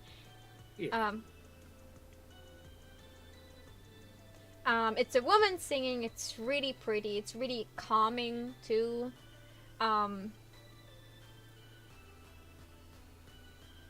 I cannot remember all the lyrics. I just know that she's singing at some point, you're going to be king again. It's like very motivational.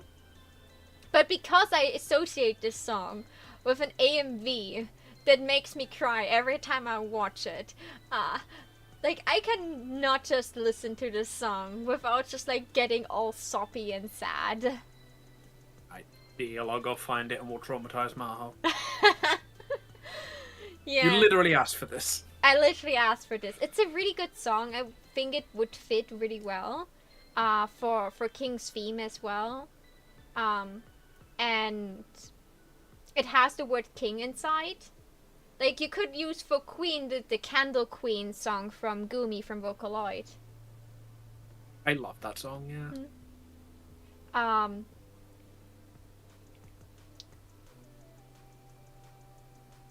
You definitely have to make for Night, like, if you want to hide her symbolware, give her a sword. She is literally the embodiment of a sword lesbian. Oh yeah, thoroughly. I don't know of the thirsty part, but definitely a sword lesbian. She's an angry sword lesbian. Aren't all sword lesbians have like this little pinch of anger inside of them? I mean, I think if you own a sword, your sexuality doesn't matter. You're generally pretty angry. That is weird. I own multiple swords. But I'm not really an angry person. I'm a pissy person at most. I don't really get angry. Like, the moment I get angry, I get upset.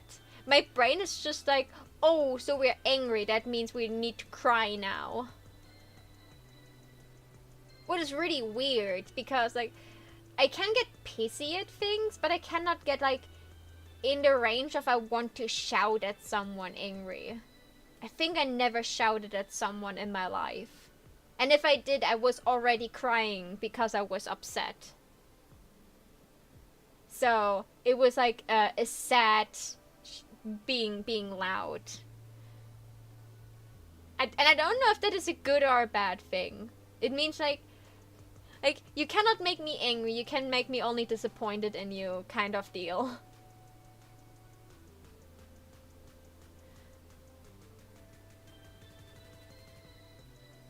But it also means I cannot really rage quit games. I can rage, I can get angry at them, but I don't really, you know, I don't want to throw a keyboard out of the window. I just start to get upset with myself because I cannot beat a level. And then I get like... Yeah, there's two kinds of rage quit. There's the content rage quit. And there's the everybody suddenly uncomfortable and leaving the stream rage quit. Yeah. And for me, it's just like, my heart just start to be like, Papyrus, please spare me. I don't want this anymore. Please stop shooting me. I promise I'd be good. Just go on a date with me, please. Jeez. I don't want to fight. I want to love. I'm still upset that so far I got no chance to flirt with Sans. I got 2 dates with him. I finally I was allowed to take my food from my date in my inventory. The best quality of life update ever. I didn't have to skip on the nice meal from Grillby's. I can just take it with me and eat it because I had to deal with Undyne. No, it was not even Undyne. Hey, but like, as a counterpoint, Sans is the most asexual character in the entire game. Even when beating the shit out of you, he never takes his hand out of his pockets. You can't get more ace than that. I know. I know that Papyrus and Sans are canonically asexuals. That doesn't mean I am canonically asexual. I still like romance in theory. And I just wanted a chance to flirt with him. But at least everyone around us called it a date when we were in a restaurant. And the rest we had in this conversation I will not repeat because Kurai has to experience it himself. There was a very, very big moment that was surprising to me, to say the least. Sans is actually kind of softer in this version of Outer Tail. Maybe it's the jacket with the fluff on it. Like, even when you see AU Sanses, like, together, like, the fan content, Outer Tail Sans is a tiny bit more, like, on the soft and cuddly side, like, compared to, like, OG Sans. He's even more chill. Maybe because he has space. Space! Yes, they all have space. That's the problem. Yeah. But to be fair,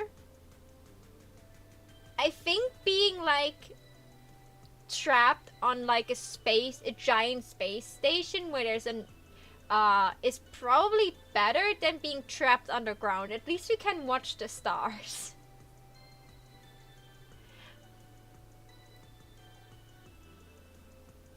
The only problem is that waterfall. Like, waterfall had like this like starry feeling to it. It lost it because of what it had to turn into to fit the vibe.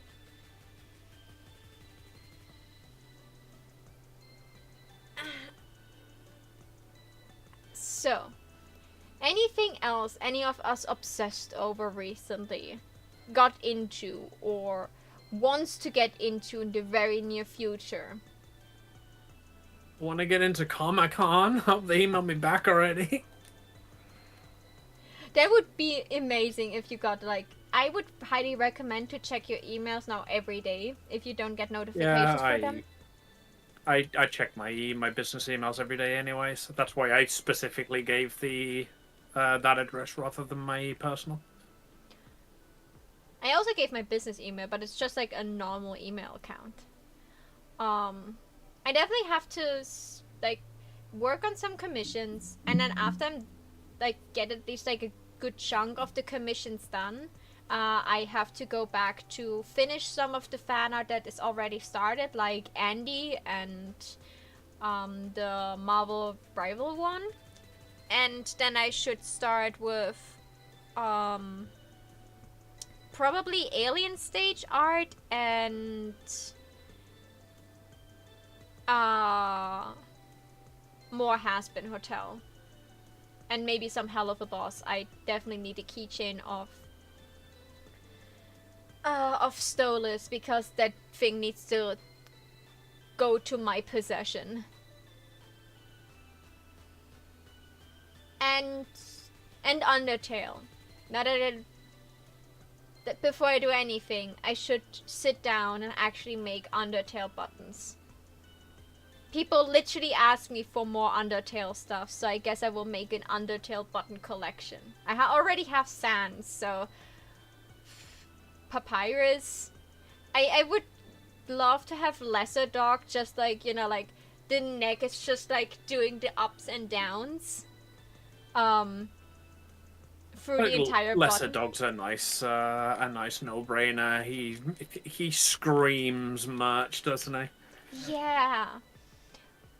But at the same time, I have the feeling I should focus on the main cast of Undertale first before I do like like a side boss like Napstablook or a Lesser Dog. I do the main characters that like you like and that you want to do. But honestly, I think you'll have more success doing the side characters because they're, as I say, a lot more marketable. Yeah. You know, Blukey and Lesser Dog are all very fan adored, and for good reason, because they've got adorable designs. They also already lend themselves well to the chibi design because they're already basically chibi. Yeah, like Napstablook is a no-brainer. I should, like, I have like one button design that is just Mettaton's legs that I just made for fun. The boobies shirt that you did? It's not a shirt, it's a sticker, but yeah. You should do an Napstablook version of that. Which is like, boobies. Oh, okay. Oh yeah, Napstablook was just like, I'm a booby. Oh, just like some antennas on Napstablook's head. That would be a very cute mini comic where, like, in the next frame, the antennas just like fell through him because he has no physical body, and then he looks just down and like, oh, I'm sorry. I love Napstablook so much. I want to smooch and cuddle the ghost. I have a WhatsApp sticker that I only have on WhatsApp, and I wish I could have this everywhere else where I text with people. That is the would you smooch a skeleton? Would you smooch a ghost question from Mettaton? But it isn't that would you smooch a skeleton, and all the answers are hell yeah. With Sans at the top. Like, this is like one of my favorite stickers. And if I would text with you over WhatsApp, Amy, this would be a thing you would see way too often. I have a bunch of Undertale stickers I never use with my friends because I'm the only one that is hardcore into Undertale, and they won't get it if I send them like a picture of Papyrus.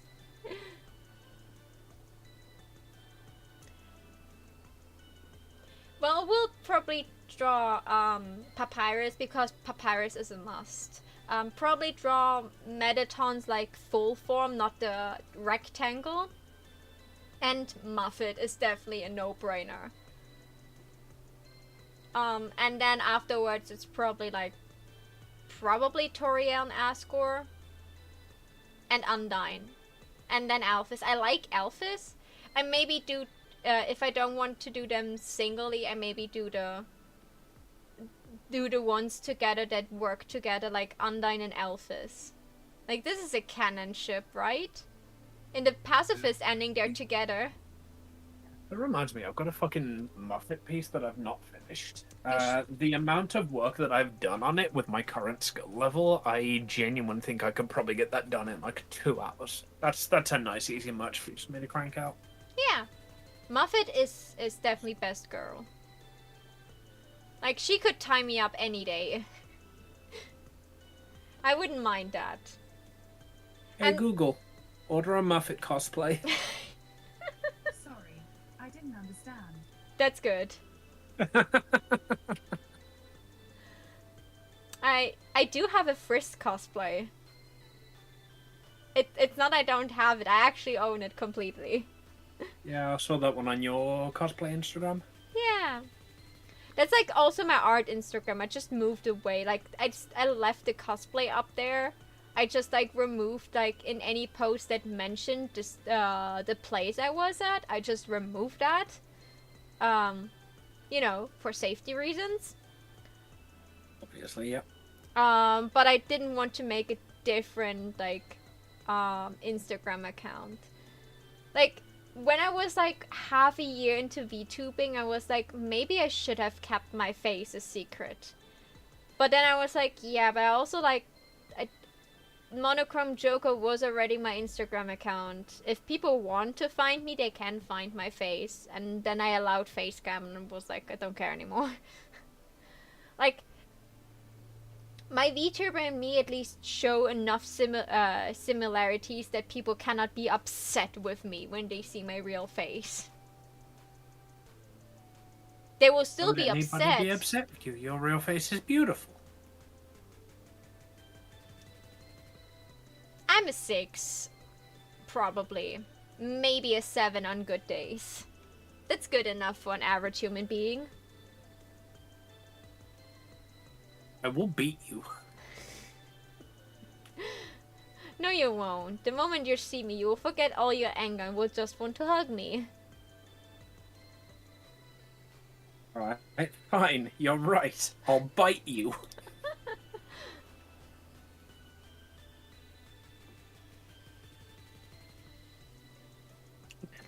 Tell me I won't, coward. You know you can't. I was about to say I bite you back, but that's what you want. Oh my! Sounds what like did I we've come got back a to? date. Talking Oh, of... it's okay, Kurai. We're just threatening to bite each other. You want in on this? I mean, I'm content with just watching the action. Could I? What do you think? Sounds like somebody wants a link to our fans, mate. Okay, could I want your opinion as a hopefully cosplay connoisseur and someone that would enjoy certain things. What do you think? Should Amy and I cosplay the One Punch Man girls on Saturday, and I will wear the bunny suit on Sunday, or should I wear the bunny suit on Saturday and we do the partner cosplay on Sunday? Saturday has more people. Sunday probably the better chance to make photos. What do you think? When should the couple cosplay be pulled out? Both of them are... Sunday has the better chance for photos? Because there are less people, so if people want a photo, it's probably easier to make one. depending on the masses of the people, and we probably have an easier time to step away from the booth for a moment. But on Saturday, there are more people there that would recognize the cosplay. If you're gonna wear a bunny suit one of the days, does that mean I have to bring heels along? No, you don't. Thinking about it, I don't know if it would be attention grabbing as well.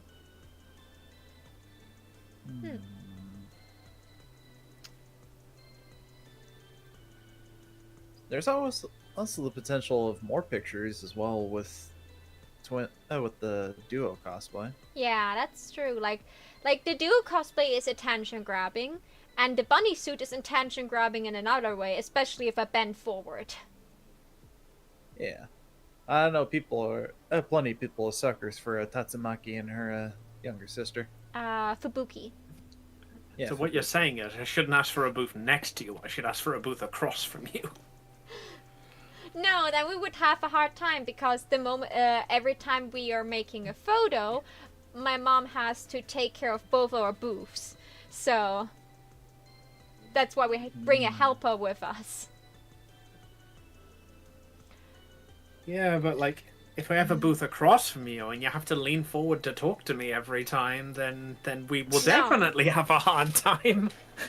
No. Amy is choosing horniness over convenience, I say. Also, like, I would not know, like, if I bend over, my ass is the nice ass that I want to show off, not my boobs. They're non-existent, Amy. If I lean forward, no one sees anything after all. Like, that is not fan service at the slightest. It's the ass that is the fan service.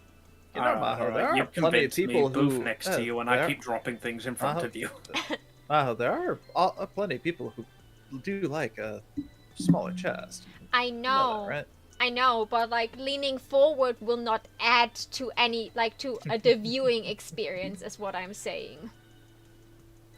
Fair enough. But if I bend forward and I have a tight bunny suit around my butt, that is attention grabbing. But also, have you seen Tatsumaki? This is literally all thigh, this woman. And this entire outfit is also all thigh exposure. And Amy gets a chance to grab my booty because she has to lift me up. That will all... By the way, Amy, on Friday after we're done with the... with like the building? Not building. When we like finished our booths. There's like, you do that on Friday. And then latest thing... Setup. After we're done with the setup, latest thing when we're in the hotel, you have to practice picking me up because I'm afraid of heights. So you have to lift up a scared kitten because you called me a cat. And you have to see how your arm can handle this, because if your arm cannot handle lifting me up for like 10 seconds, we have to come up with something else. And yeah, you're right. I'm gonna absolutely hate that. Just spending the whole night with you in the hotel room with my hands on your waist, lifting you up and down and up and down. And yeah, I'm starting to see why I got banned from TikTok now.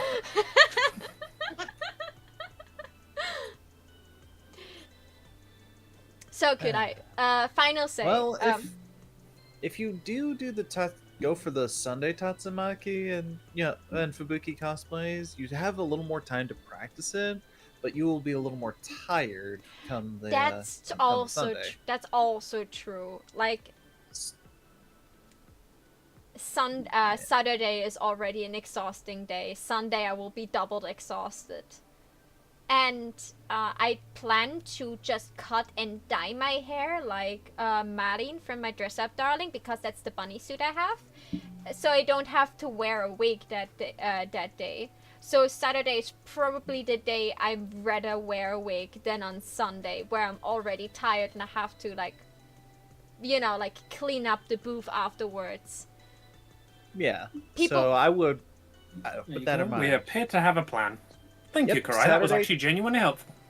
You're welcome. Yeah, so Tatsumaki Fubuki Saturday, Buddy Girl on Sunday. Cheers. Okay. So, you guys heard it. So, Amy and I have a throne, I don't know if Amy added it to her phone yet. I would say I bullied her, but I didn't bully her. I annoyed her to add it, but I have actually the Tatsumaki added to my phone wish list, and the wig plus the dress are below $100. I think it's like even below 70.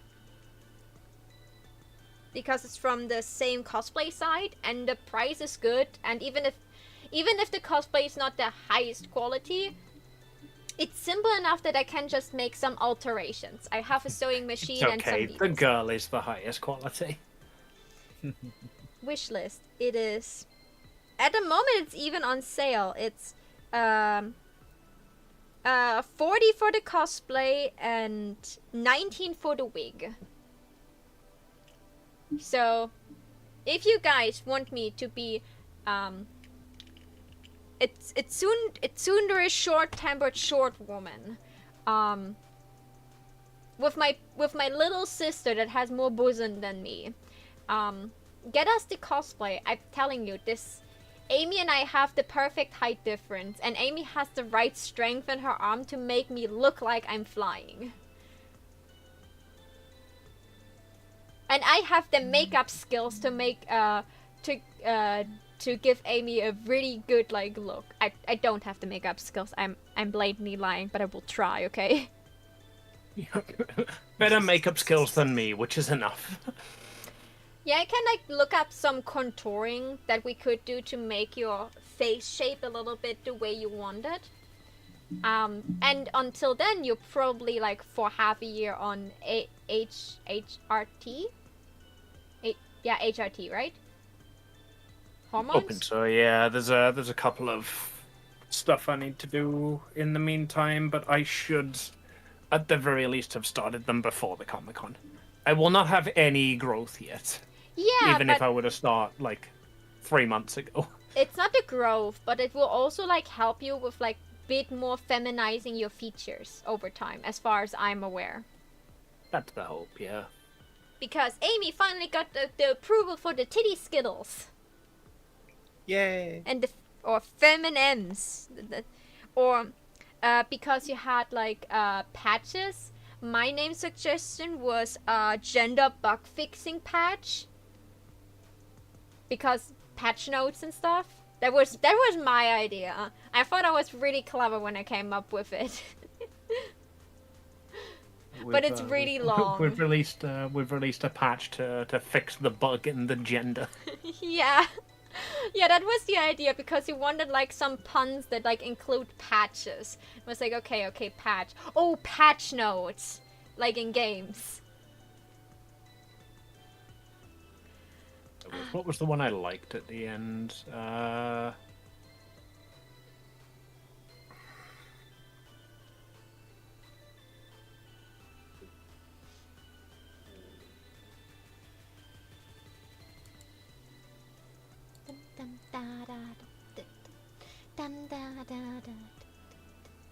Yeah, pity tape was suggested. I just rolled off the tongue. I love that one. Pity tape. That works too. We definitely have to watch One Punch Man. I heard rumors that there is a third season coming out. I don't know when, but I heard of it. There's just so many anime on my list that I've watched season 1 of, and then they released season 2, and I was like, yeah, I'll definitely get to it. That is one of them. I would be fine to have an excuse to rewatch One Punch Man.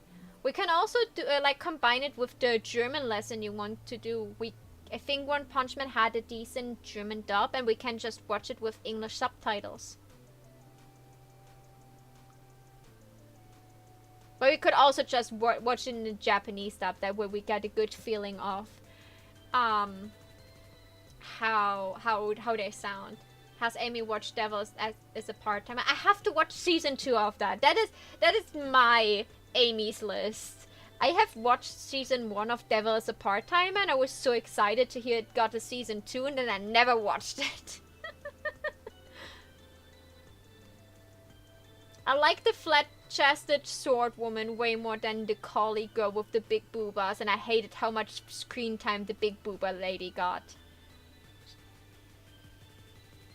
I just randomly find some anime characters annoying. Like, they could have the same traits as a character I like, but in the setting, I despise them. And then I feel bad because I despise a character from second one. How dare you? I just don't like her. I like the Sundara sword woman way more because like they came from the same word, and it's like the enemy to lover trope. That's way better.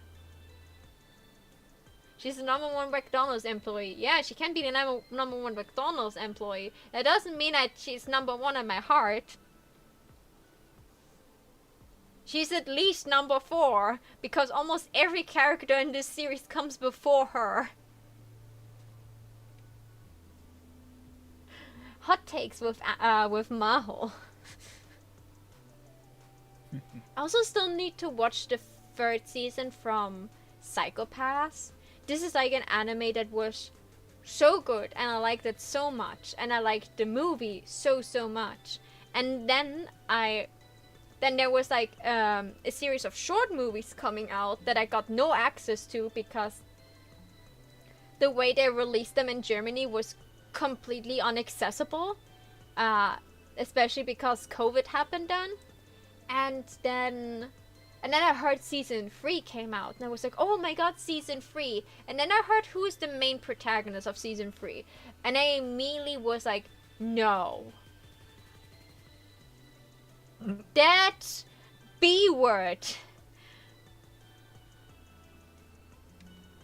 That this piece of trash of a woman from season 2 is the protagonist of season 3, because the protagonist of all the Psychopath series so far, Akane, is for some reason in prison for the time being. I got told that she bettered herself a little bit, but this woman was so many levels of I cannot stand. Like, it made me angry, like, later on, that she was a lesbian. There are multiple lesbians in this show, but like, you know, like, she was the example for that. Just like every community has its black sheeps, and she was definitely the one. She always thought she was someone better. She didn't want to hear to her superior. When she found out what is happening in the back, instead of the approach that Akane did, was like, I want to create a world where this system is not necessary anymore because this is still wrong. This one was just like accepting it, never even considered that this is still wrong. She was like traumatized by it, but she just accepted it. In the movie, she was absolutely awful with her personality, ruining literally every ounce of good moment that was there when she appeared. And then you tell me I have to watch at least 12 episodes of this woman being the main focus on the screen and not rage quit?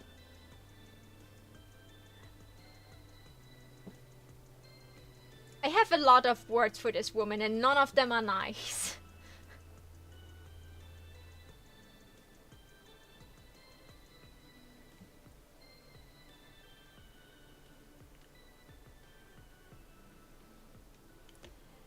But I still have to watch it. Psycho-Pass is good, and I know after the series is another movie that has... I just saw the end scene from the movie, and I knew immediately that this is something I have to watch just for the end scene. Because it reunites my OTP ship back together. I need that moment in my life, but I hate like watching things out of order just to see a scene I liked. So I have to sit through season 3.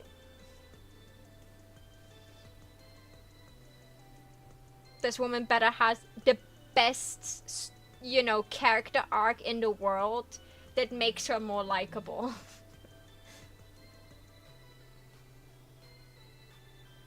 That is how I feel about everything after Tokyo Ghoul Season 1. I wanted to watch Tokyo Ghoul. I watched like the first episode and then I got no access to the other episodes. And then suddenly in TV they showed Tokyo Ghoul Season 3 and I had no clue what was happening. So I heard that the manga is way better like than the anime could ever be. Because the manga left out, the anime left out a bunch of like really important moments that let other moments look more cringe than character impactful. What is kind of like, okay.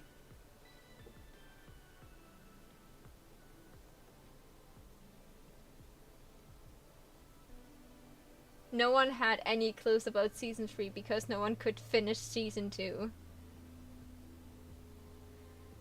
Yeah, I had a friend when this came out, and she liked Ken Kaneki with his white hair, and she was like all upset. She was like, I watched this show because I wanted to see him with white hair, and I only got to see him with white hair in the last scene of the last episode. She was so upset over it.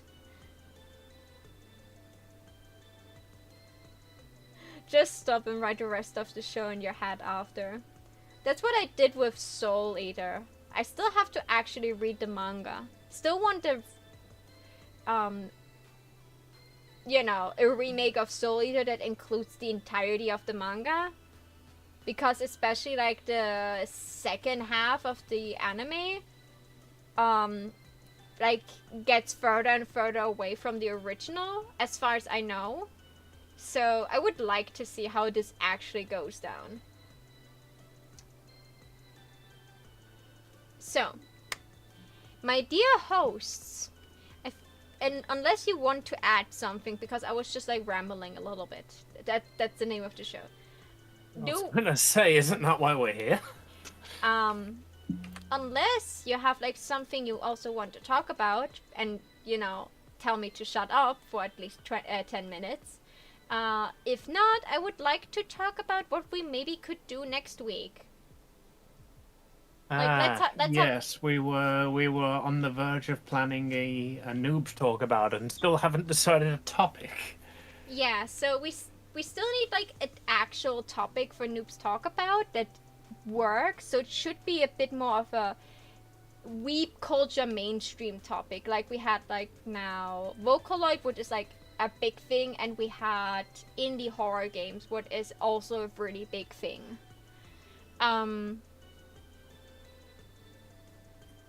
I think the people that watch right now will not care too much to hear it beforehand. But like the noobs talk about would be in 4 weeks. So we need something for in 2 weeks, and we need a topic that I can like prepare research material.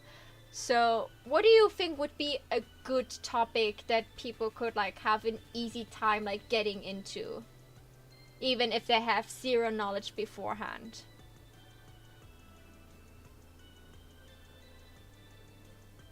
Why don't we just pick a genre and go with that? You mean like we didn't have anything anime related yet. Like Vocaloid is maybe anime, but not completely. Like now on YouTube, there's like was a big rising of people just having like recap videos that are just like telling you an anime, like the entire story of the anime between half an hour and an hour long video that just like completely recaps everything. So if people want to get into something but don't want to watch the anime, they could watch the recap. So I could find like some popular animes to recap if people don't want to spend like multiple days to watch like 12 to 24 episodes or even more. TCG. TCG is a good thing. TTRPGs could be a good topic for noobs to talk about, but TTRPG could be hard for noobs to get into. Like this is like 4 weeks, even 2 weeks, not even 4 weeks are actually enough to understand TTRPGs well enough to be as a noob to say, okay, this was my first experience with it. Yeah, there is also the factor of not only are all three of us into TCGs and TTRPGs, we've also already had both of those things as Weebs talk about topics. Did we had TCGs yet? I believe so, yeah. No, we had D&D as a topic. TTRPG was a planned topic because after we got like into like different systems, I wanted to have like an additional talk show that talks about like different systems and how they compare to D&D or how they're different from D&D. Shall we make Mary incredibly happy and make the noobs talk about non-D20 systems? Still a No, I think bad. that's a bit specific, isn't it? Yeah, also it's still not that still like comes back to the same problem that even 4 weeks would not be enough to research different TTRPGs and find a way to experience them to have enough of an opinion about them. It could be a good normal talk show topic to talk about it. But like as a noobs talk about, it should be something that someone could feasibly learn about on their own. Because TTRPGs are like something you should experience with other people. Do you think, like, I don't want to be the person that like hosts like an entire week, like every day is just a different TTRPG. But we do that then, because we need a topic for the full and we need a topic for noobs. So how about we make the actual talk show TTRPGs? And then the noobs talk about TCGs. Do you think it's easy to get into TCGs? Because I'm not into them, so that is where someone else would need to help me find like sources, nowadays- games. Yeah, nowadays ridiculously easy to get into. Basically, every major TCG has got not only a desktop version of the thing that you can play, they've also now got a mobile version. Would be Magic also a TCG, or is it more of a? Magic is the TCG. Okay, okay. Yeah, it's one of the TCGs. Okay. Do you know enough about it, or should noobs talk That's the about point Blender? yeah, that's the point of making it a noobs talk about. Oh god, no, Eden? Eden's banned from the chat. I assume that was Eden. Yeah, Eden, I love you, but I would probably just bitch slap you right now, if I could. No. Eden. That's not a bad Eden. call, actually. Like, not Blender particularly, but maybe noobs talk about like modeling and art, and we can get people on who want to get into art and who want to get into alternate forms of art.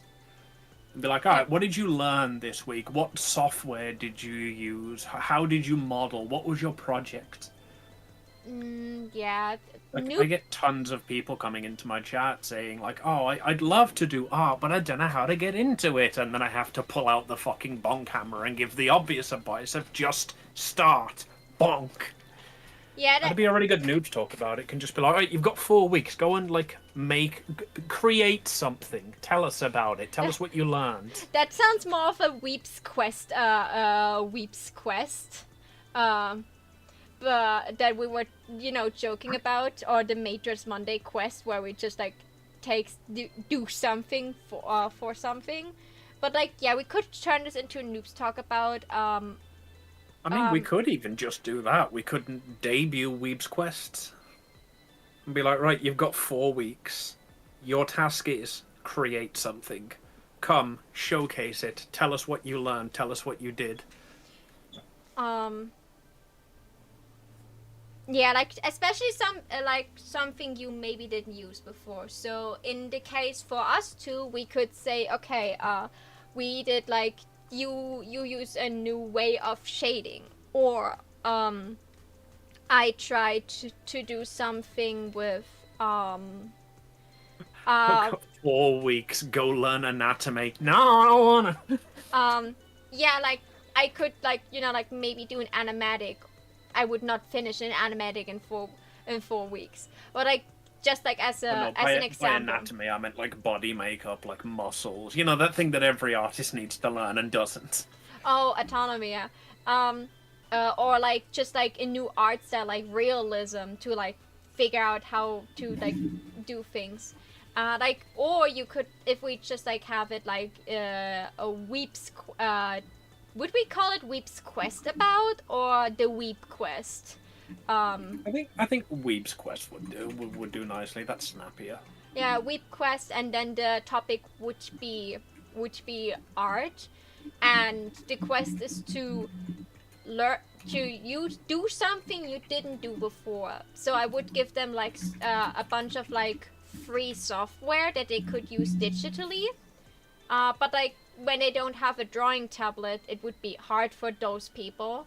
So that's like why I'm a bit reluctant to say like just do it, because if you want to do it digitally, you need a drawing tablet.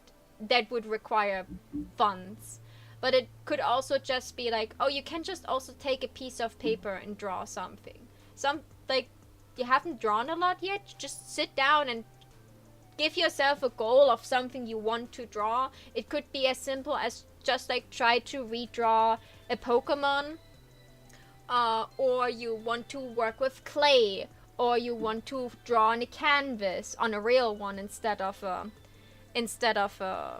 digital one because you always wanted to try it out, or you make something in Blender because you're a masochist.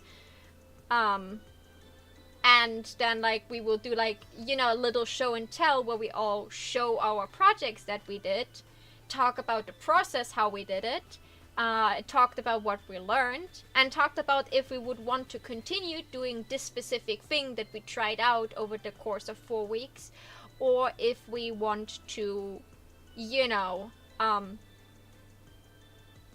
drop it and never touch it again and burn it with fire.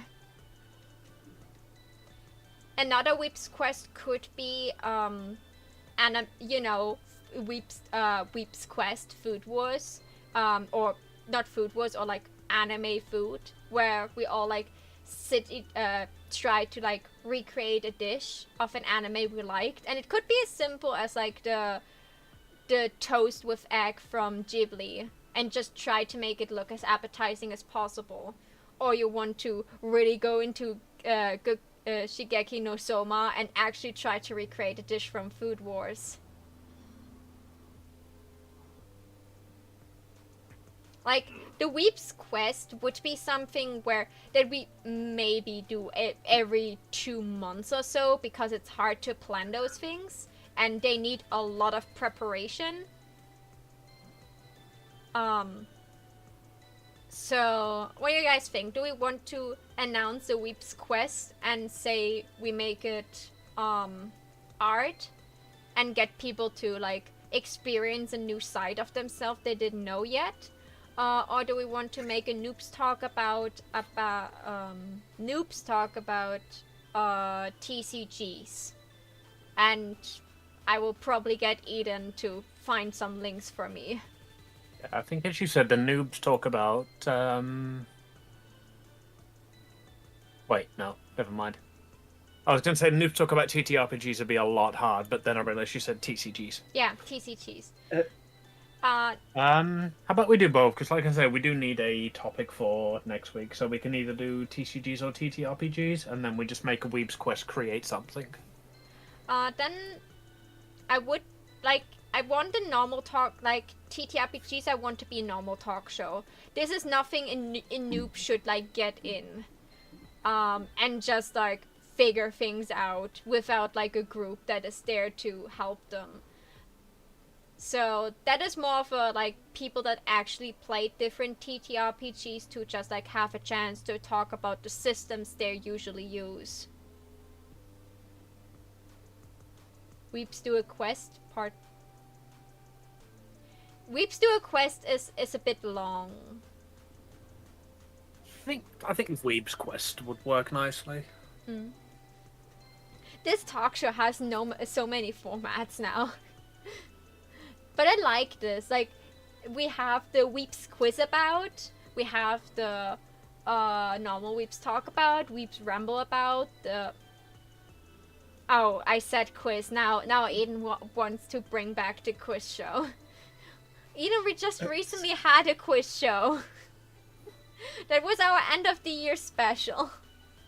At least give it half a year in between, because that means we have to to prepare PowerPoint presentations again, you know? Yeah, Weebs quiz was a lot of work, but very fun. Yeah.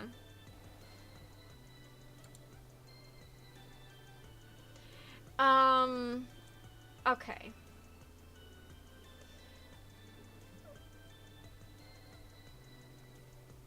I already said quiz in the first message. Yeah, she literally above screaming quiz to say, oh, you could do a Weebs do a quiz part 2. Weeps do a quiz. Sorry, my dyslexic brain read quest. I'm sorry, that was my mistake. My dyslexic butt just like misread it. Gotta work for your procrastinating butt. Oh, good, you've met me.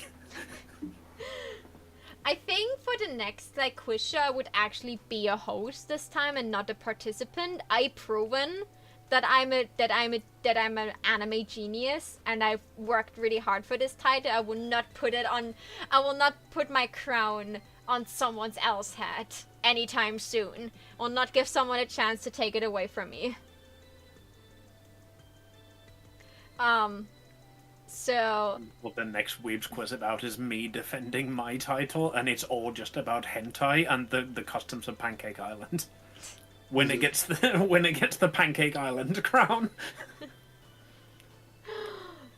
You could maybe like have a certain like era of gaming where you were like hardcore play games. Like the PS1 era of games. But like anime quizzes, you can make so many things with anime quizzes. I love this so much.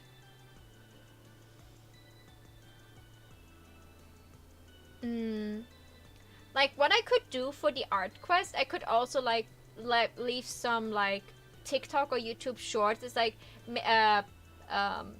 make your own character, like an OC based on you, so people that don't have an idea what to draw, they could just like follow like this and make an OC based on this. Yeah. Could I? And I'm just gonna get everybody who said to me, "How do I start art?" I'm just gonna grab their face and point them at the post. Yeah, could I? Because you sadly have the downside of being outvoted by two artists because of this topic. What would you do for the art quest? Would you do like traditional art? Would you like try to do pixel art on the computer with paint?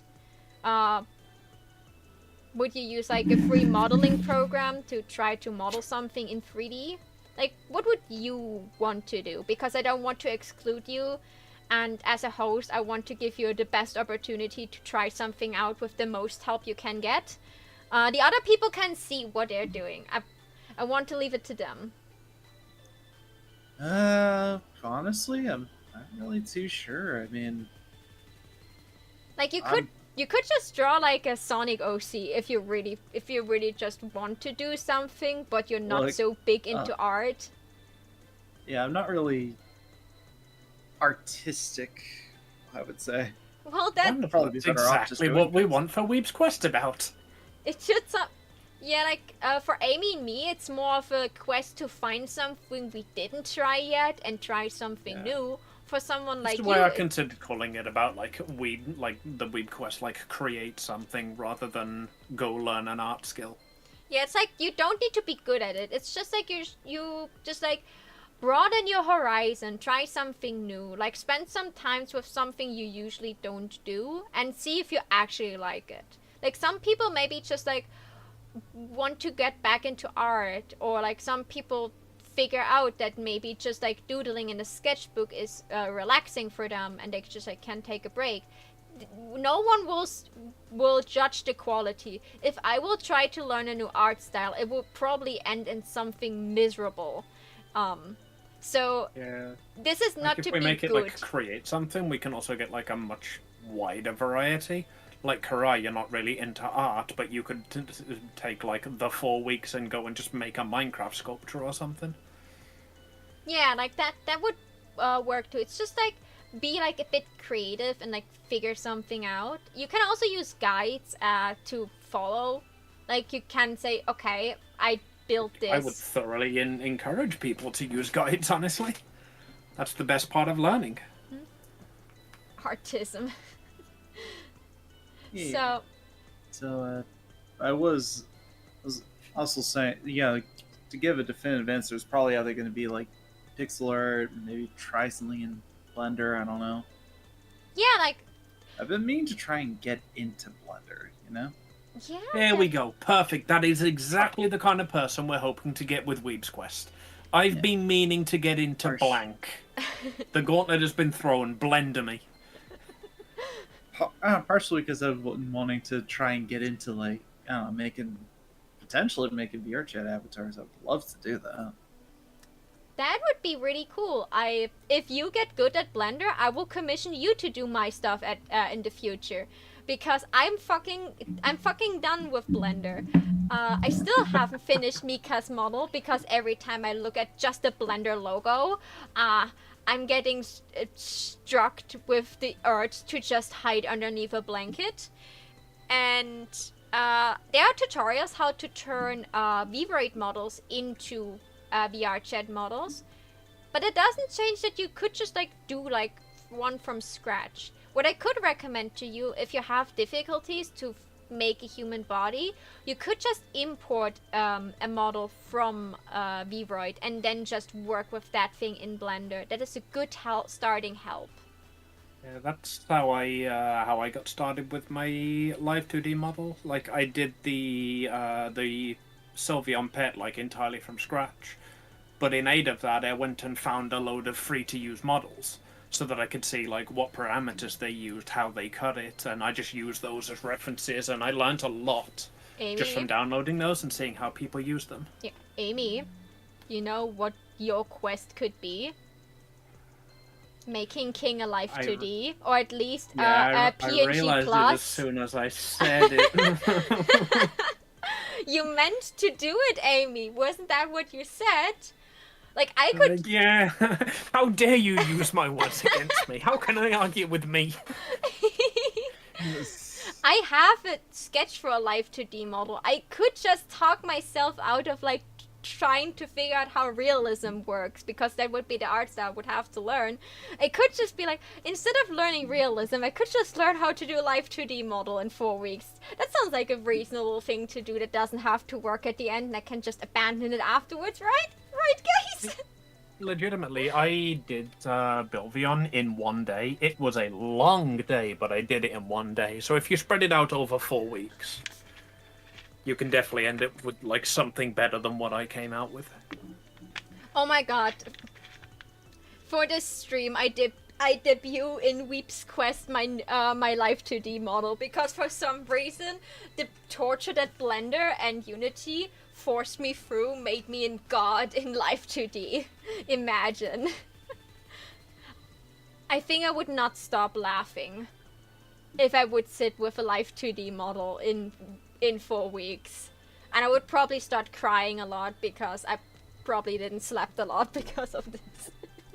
I bet Karai learns Blender, we debut our models, and chat comes along with, look, I drew a bunny. Okay, I will prepare both applications. Are you okay? You're also okay with TTRPGs? Have you played anything aside from D&D before? Or is that like a topic you maybe want to skip out, and instead you just like in chat listening while you torture yourself with Blender? Good luck with that, man. Yeah, thanks. I have a little experience in that, and that's I haven't done too many others at all. That so. is completely fine. Like, if there's really a topic, you If say... you can't find a group to play with, there are a lot of podcasts out there that you can use to get the experience. That's where like most of my D&D experience came from, because I jumped straight into DMing. The other thing is, if you really have like a topic you don't feel comfortable talking about, and you don't really want to just sit there and listen, I am completely fine. Like, as long as not both of you just pop out of existence for a talk show, I'm completely fine if one of you says, hey, can I sit this one out? I really couldn't find the time to get into it, or I don't really like this topic, or I read too late what the topic was about and realized I couldn't manage. Like, this is fine. Like, if you guys are sick, I also let you leave. Like, you're not glued to the chair, even though it looks like it. You're free to leave when you want. And if No, on the vertical stream, we were glued to the table. yeah, like, if you really have the feeling at some point, hey, this talk show is really not something I can participate, and I don't want to sit there. As long as not both of you leave, because you're also a little bit my guard dogs to make sure that the other participants are behaving, you are free to say, hey, I sit this one out. That is going to both of you. I cannot sit them out because I'm the host.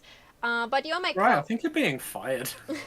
I said no. that I said that to you, Amy, too. If you ever have the feeling I'm dragging you into a talk show you really don't want to talk about, but Kudai is staying because he knows the topic, you're free to say no if you cannot find the time to research it.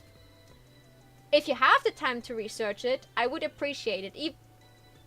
But even I sometimes don't have the time to thoroughly research it, and that's the time when I grab onto both of your legs and ask you guys to help me figure out questions because I have no clue what I'm talking about. So, I will make the TTRPG and the Weebs quest about probably by tonight. They will be up by tomorrow. The applications will have the details. The applications will look a little bit different from now on. They will have like extra questions like, is this your first talk show? That way I can assure that when someone has the first talk show, I can actually message them back. I will have the disclaimer that if you don't hear back from me or you don't see a public post about there are not enough, too many people applied, it means you're already in. That way people don't think they're not in because I didn't DM them personally. Because that happened with Ruby. I totally forgot that they're new. So they didn't know that me being silent meant they're in. And it is just too much work to just like reach out to everyone and just like telling them, you're in, congratulations. Unless like we actually have too many people and I have to pull some out and have to say to some no. I mean, it might be an idea just to make a post in the forum, like 2 or 3 days before, saying congratulations to blank, blank, blank, blank, and blank. You've been awarded the talk show guest role. You will be expected to show up. Yeah, I should maybe do it like this. I usually my way to announce it is, the talk show guest role is for, I always like take away after the talk show. So when the new post comes out and says add talk show guests and you get pinged for it, it automatically means you're one of the guests. But I should probably say that specifically somewhere so people know. Yeah, I think I'm the only person you've ever explained that to. No, I explained it to Eden too. I sometimes explained it to people that were confused at some point, and then I completely forgot I should maybe make it less confusing at some point. So I will overwork how the application will look like. It will have a couple more questions and like a little bit like more of an explanation area that just like tells you everything you need to know. And the Weebs quest about, I will accept applications until the next talk show. But after that, I will not accept any more applications unless we're short on guests. Like we want people who have spent a good amount of time on this so that we've got a lot of content to talk about. Yeah, so I don't want people to apply 2 days before the Weebs quest, because then they had no time to actually experience anything, or they're so stressed and tired that on that day they probably don't even like to show what they have. So I want people to have the maximum amount of time to get used to it, and 2 weeks is the minimum they should take for whatever they want to do, because that way they can have proper breaks. So I will announce it similarly to the Noobs Talk About, but with like obviously a bit more explanation what's going to do. So should I Weebs Quest art or Weebs Quest creation? What is the quest? What is, because we need a name for the quest. Yeah, Weeb's Quest. Create something. Create some. Okay, the quest is create something. And then just in like the description, you can be like, so the intent is to learn something, but like you can just create if you want. Yeah, I will like write. But bonus point if you learn a new skill to create something, because that's what's going to be the questions are about. Yeah, I will make like I make like a short paragraph in there that explains exactly what they can expect from this and what they can do. It can be from editing a video to literally drawing an art piece, and everything in between, everything that has to do with a creative outlet. I definitely will sit down with the video I have to edit tomorrow, because I noticed that I certainly cannot be fricked to do that today. And yeah, like expect the applications by tomorrow. If you already heard it in the talk show right now and you know you want to do it, keep your eyes open for Discord, because it will be posted first, and then Twitter and Blue Sky. I maybe even announce it on Instagram, because this one is a big one, so I maybe put it there too.